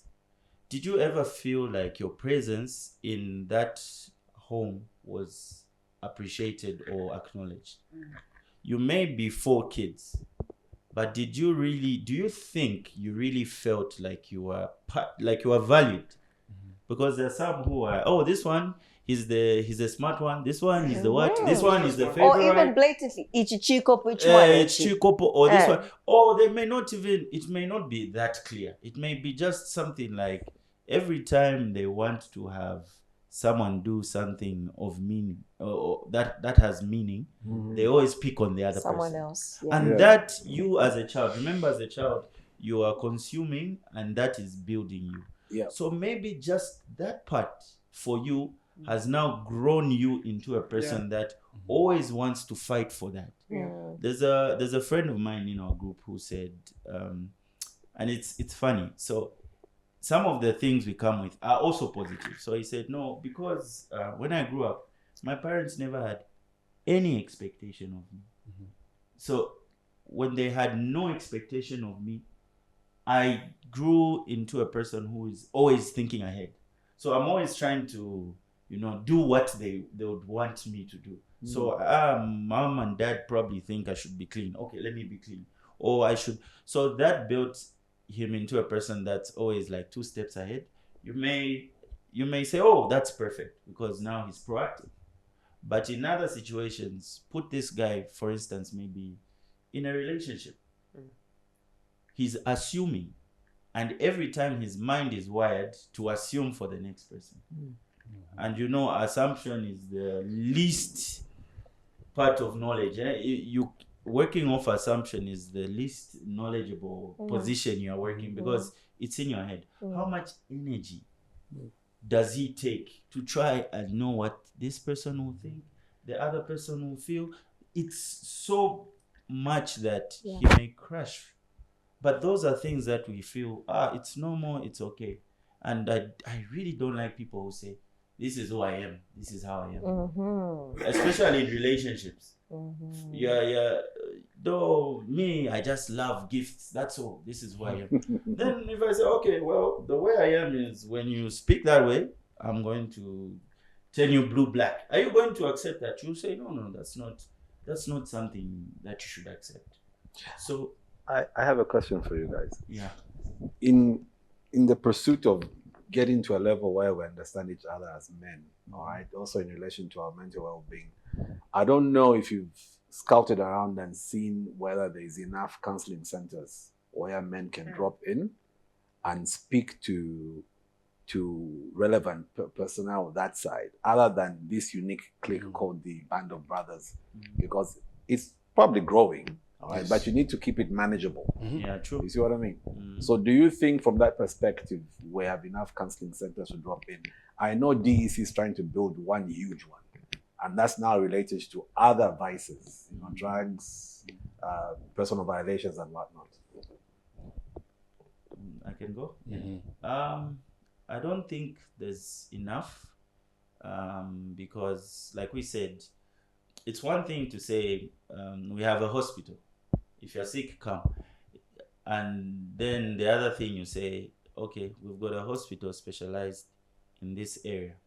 When you specify and you make it more accessible to the people that you're trying to target, it helps. We, like you're saying, we're growing as Band of Brothers. It's a safe space, but trust me, it's not like we have psychiatrists there, or we do get occasional visits. Like we invite a therapist over, they give their own perceptions. We do have men from church also come through, but when they come in that spot, they are not who we see them to be out there, because they are relatable and they break things down as a man's point of view. So having those centers, I don't think we have enough, because sometimes it does get overwhelming in our group, where some things are more deeper than just a conversation, and they need to be followed through by a professional. So having those centers that we could probably partner with or reach out to would definitely help. I think even with accessibility, even of course things come with a I've spoken to people who said, yeah, no, I did therapy, but I had to stop because I've spoken to people that have said, it's either I go to therapy and pay 700 kwacha per hour, or I go and buy a bottle, which would be like 150. The other therapy. that gin, that Gordon's. So it's like it's I don't know how we can work around that, but that is why there's been a proliferation of wellness centers in Zambia. Some are just there for the business, not as a therapeutic or curative center. Nice. No, it's really nice. Chandamugo Wellness Center, come. And the guys who can afford it will come because they don't want to go and see the general hospital because they are afraid of being outed. Yes. Like Avaria is not he's going through stuff. Yes. private centers, Yeah. you sign this confidentiality and Yes. stuff. So I just wanted to know from that perspective. So you are not averse to partnering or No. working with centers like that? No, because usually even when we do have, for example, the physical meetings and we have a therapist that comes, I think even Band of Brothers, we're more so given that through ball to say, hey, this is where you can go. Okay, This is who go you there. can speak Yeah. to. Because as he said, we're not professionals in every aspect to help someone. The best that might happen is, look, someone shares, I'm going through this. I think this happened maybe 3 weeks or so. It was following a Thursday check-in, and one of the members mentioned they needed an they said, I think I need an accountability partner. That's where I raised my hand and said, hey, I will be your accountability partner. So that's where we kind of start from, and then, like I said, the through ball to the necessary help that you do need. Okay, I've got too many questions for you. Do you have a distinguishing in terms of age group as well? Like, what's the average age of the people that you It have? does vary. It does vary, but usually I think it's teenagers going up because, you also don't want to take on a child and then you have issues with parents and stuff. But I think, it's a growing group. Yeah. So possibilities are there. Just like a few weeks ago, we're talking of a camp where we discovered a little boy and address him. Like, imagine we're sitting 5 of us and we put out certain information to say, oh, if you feel this way and the 6 of you are feeling this way, then we say, oh, you share a similar problem. This is what you should consider. Things like that. So I think we're growing. I wouldn't really say we wouldn't, and I'm not speaking for the leadership. But there. you'd like it to happen? But I would love it to happen because personally, that's the journey I'm on. Like I said, I would like to be more deliberate with the impact I leave. Okay, so she had identified something good in what you guys are doing. Now, there's an organization called Sky Girls, and I think they get influencers to speak to girls.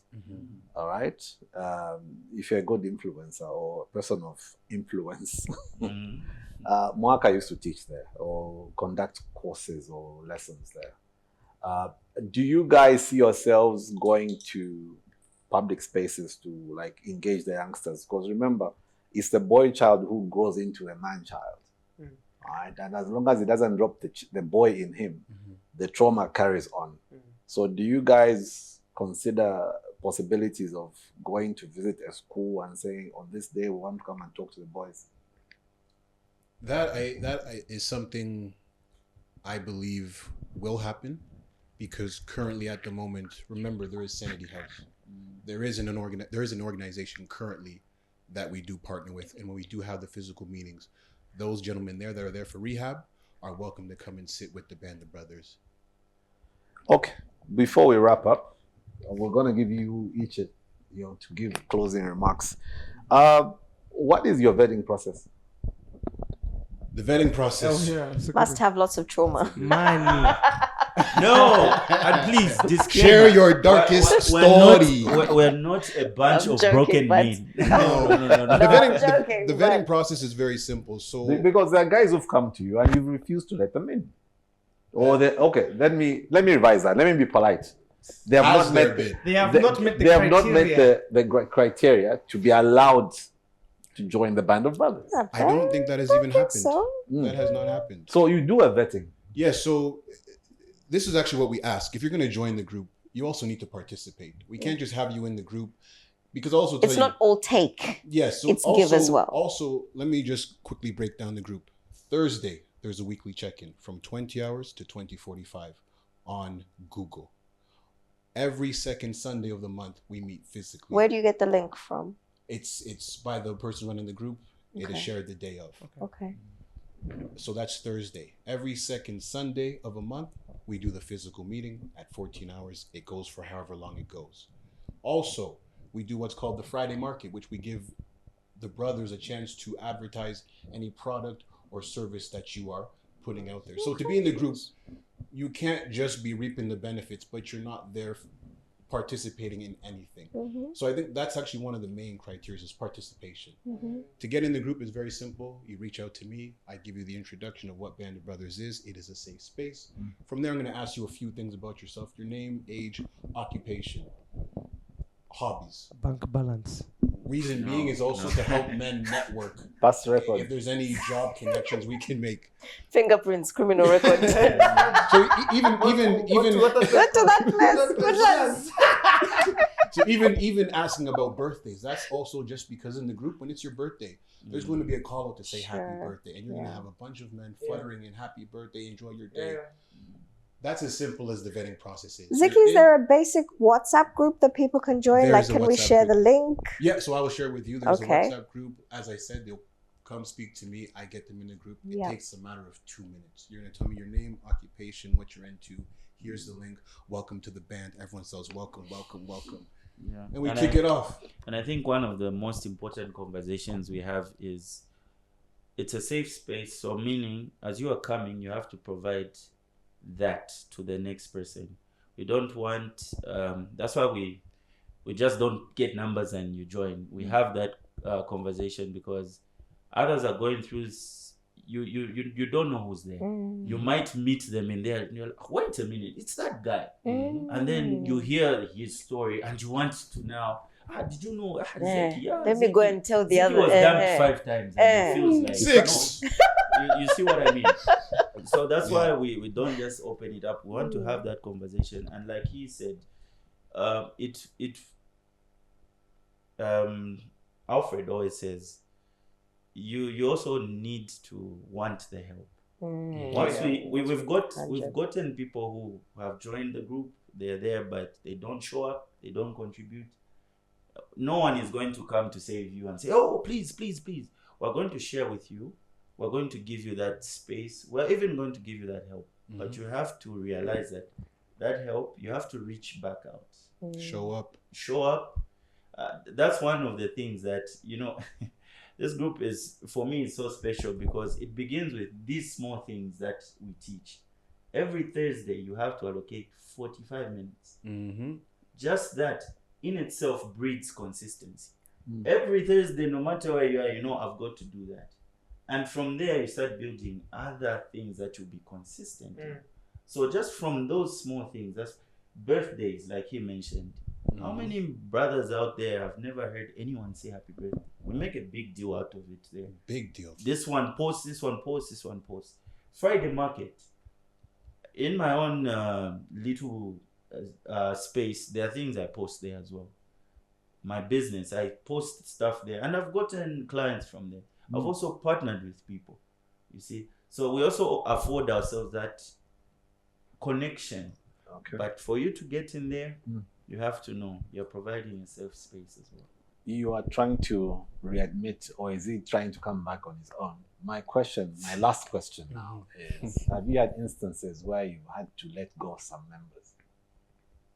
Have you had incidences where you've had to disband or remove a guy? Since my time in the band, we have not. But with that question, I would like to also highlight the seriousness of this group, because I know at a point when I was hosting, I remember a particular night I ran into a brother at, I don't remember what club it is. I was leaving. I said my remarks to him. I think waking up, seeing a message at 3 a.m, this specific gentleman was going through it and wanted to commit suicide. That's where it got to. So amongst that in the group, people reached out and organized to pull him, to bring him to my house, to come together and talk and help him out. So we haven't had any issues of people having to leave, but that just goes to show you the example of the support that comes with the band. Yeah, and I think some just naturally will be in the group but not participate, and it will be like that. But we've never had serious issues where we have to chuck someone out, I think if you're genuinely seeking change, you wouldn't be someone that you need to throw out of the group. I think you can dissipate yourself out of a group. This doesn't fit me anymore, or I've grown out of my requirement of this. But to be antagonistic enough that people need to throw you out doesn't really make logical Or I've sense. achieved what I needed from this. But then you wouldn't need to be thrown out if you've achieved it, you know? No, just wanted to find out if it's ever happened. So far, so good. Might kick out Juju baby one of these days. I'm gonna change my social media handles. So you actually call Juju baby? It's Tanya. Yeah. It's Tanya who calls me Juju baby. That's how she introduced him. So Maybe, it's kind of stuck. there's Where no did she boy, get it but from? maybe Check it's my like- check What did you tell? on what on did you her tell her? on and it's I words did actually. on her Or on you created her it? on her my name in her phone. in It's my not phone. Juju baby. It's Juju baby. Like why? I am not gonna say that. Hell no. You might need to come to do the you band know of that? brothers. What are you going through? You showed it to me. You showed me your phone. You guys have got aliases in the band of brothers. No, it's But always- I'm pulling through. I'm pulling through. When Yeah. Sunday. Sunday. But I think Mama. another like maybe just to round everything off. So Julian, with the way that we started your conversation, is your self Yeah. attempts, self-healing attempts, Mhm. right? Music is your self-healing. Yep.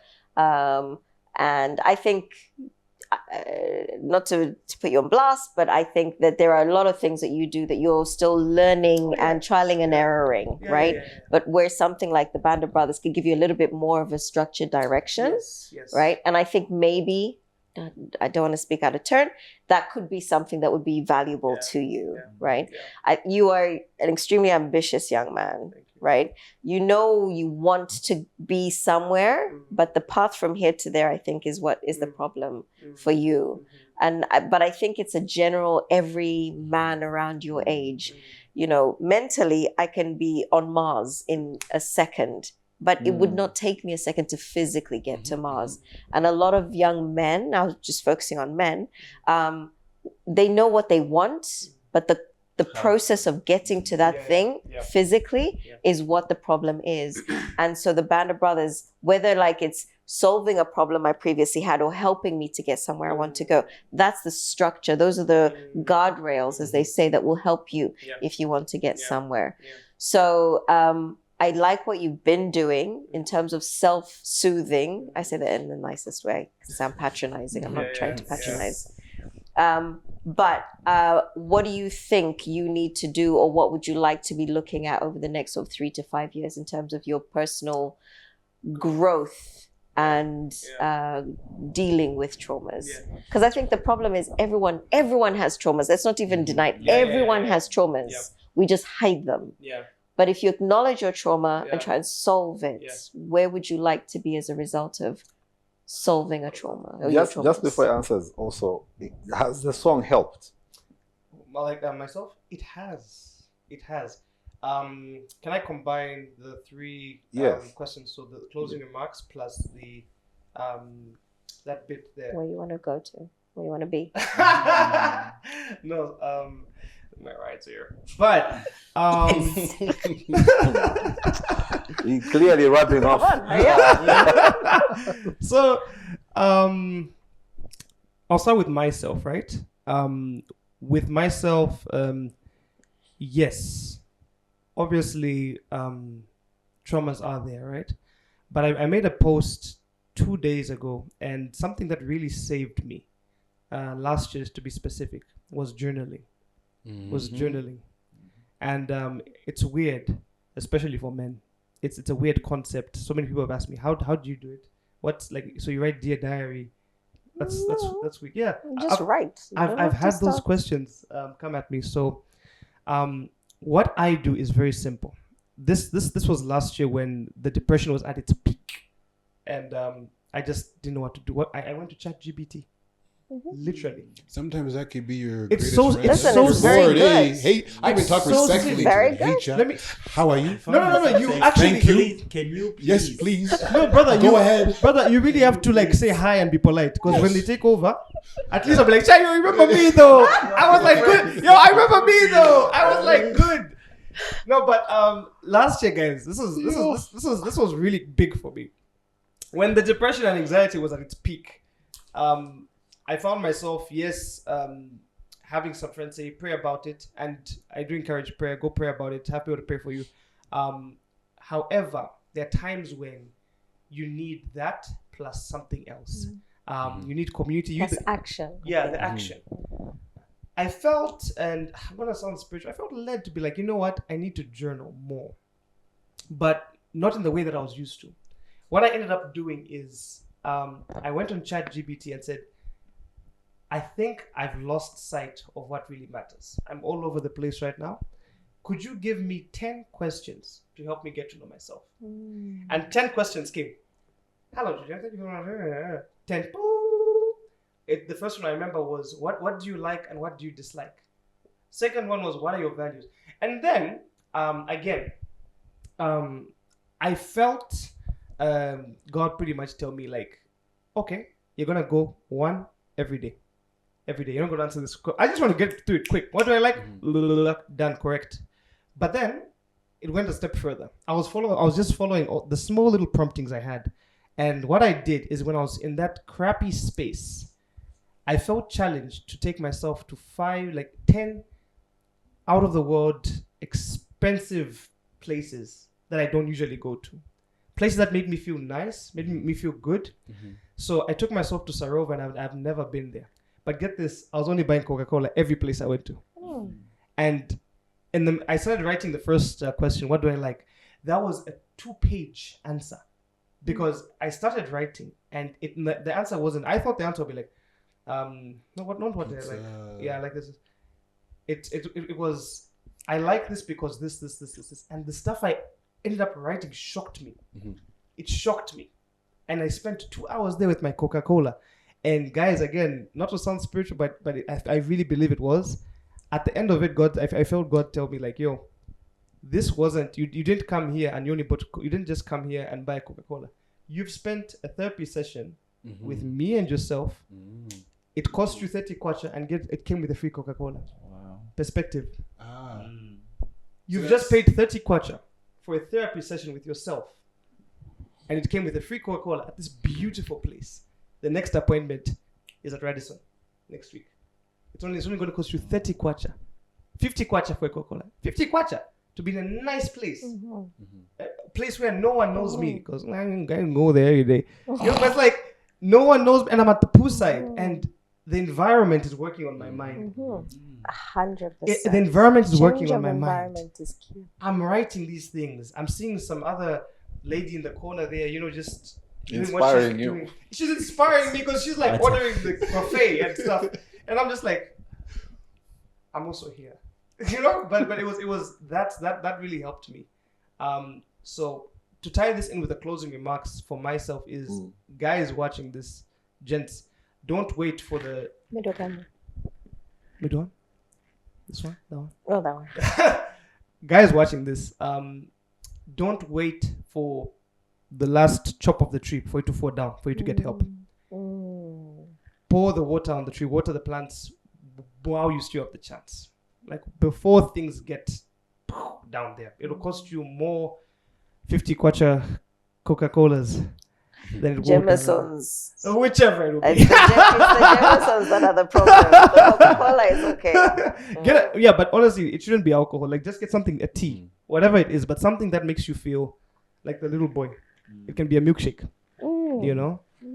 chocolate milkshake. But yeah, don't wait for things to go south. Start building and get to know yourself.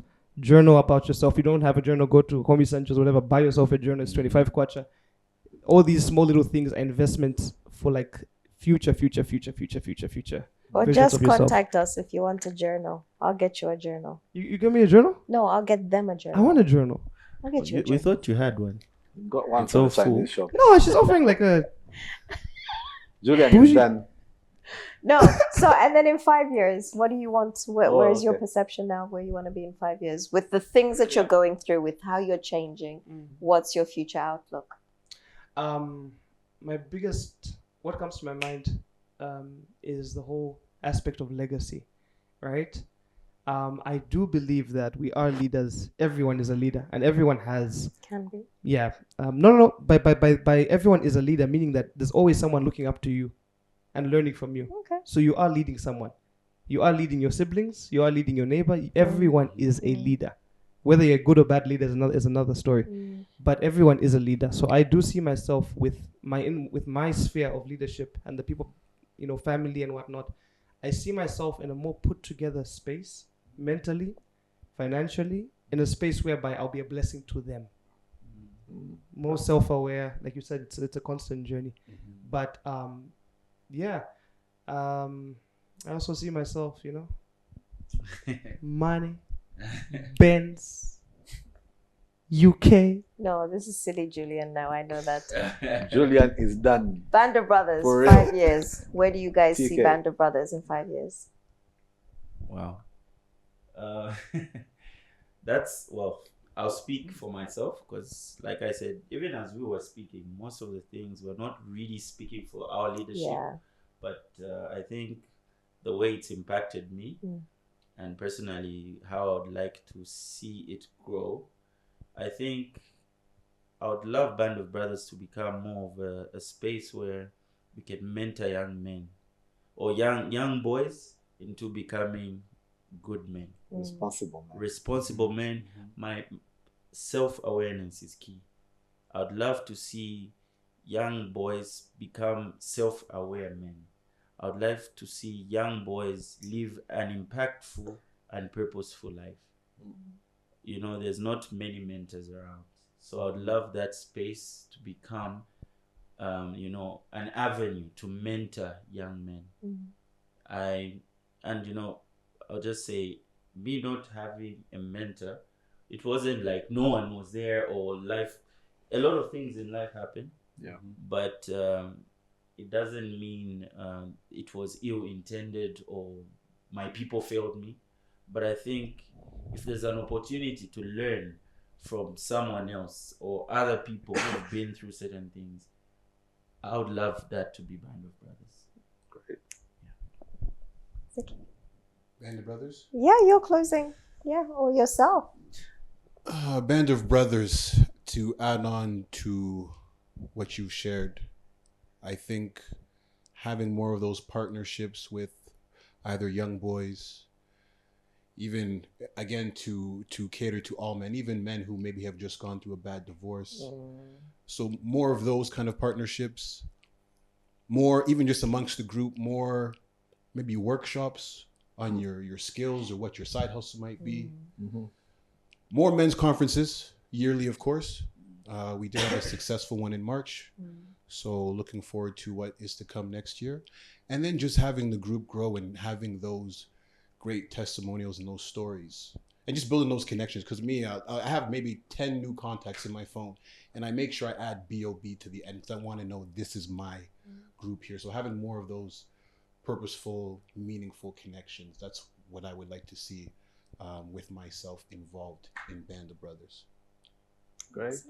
Thank you so much. Well, gentlemen and our fine lady, the problem I've seen is that this country does not have role models that we can speak to. True.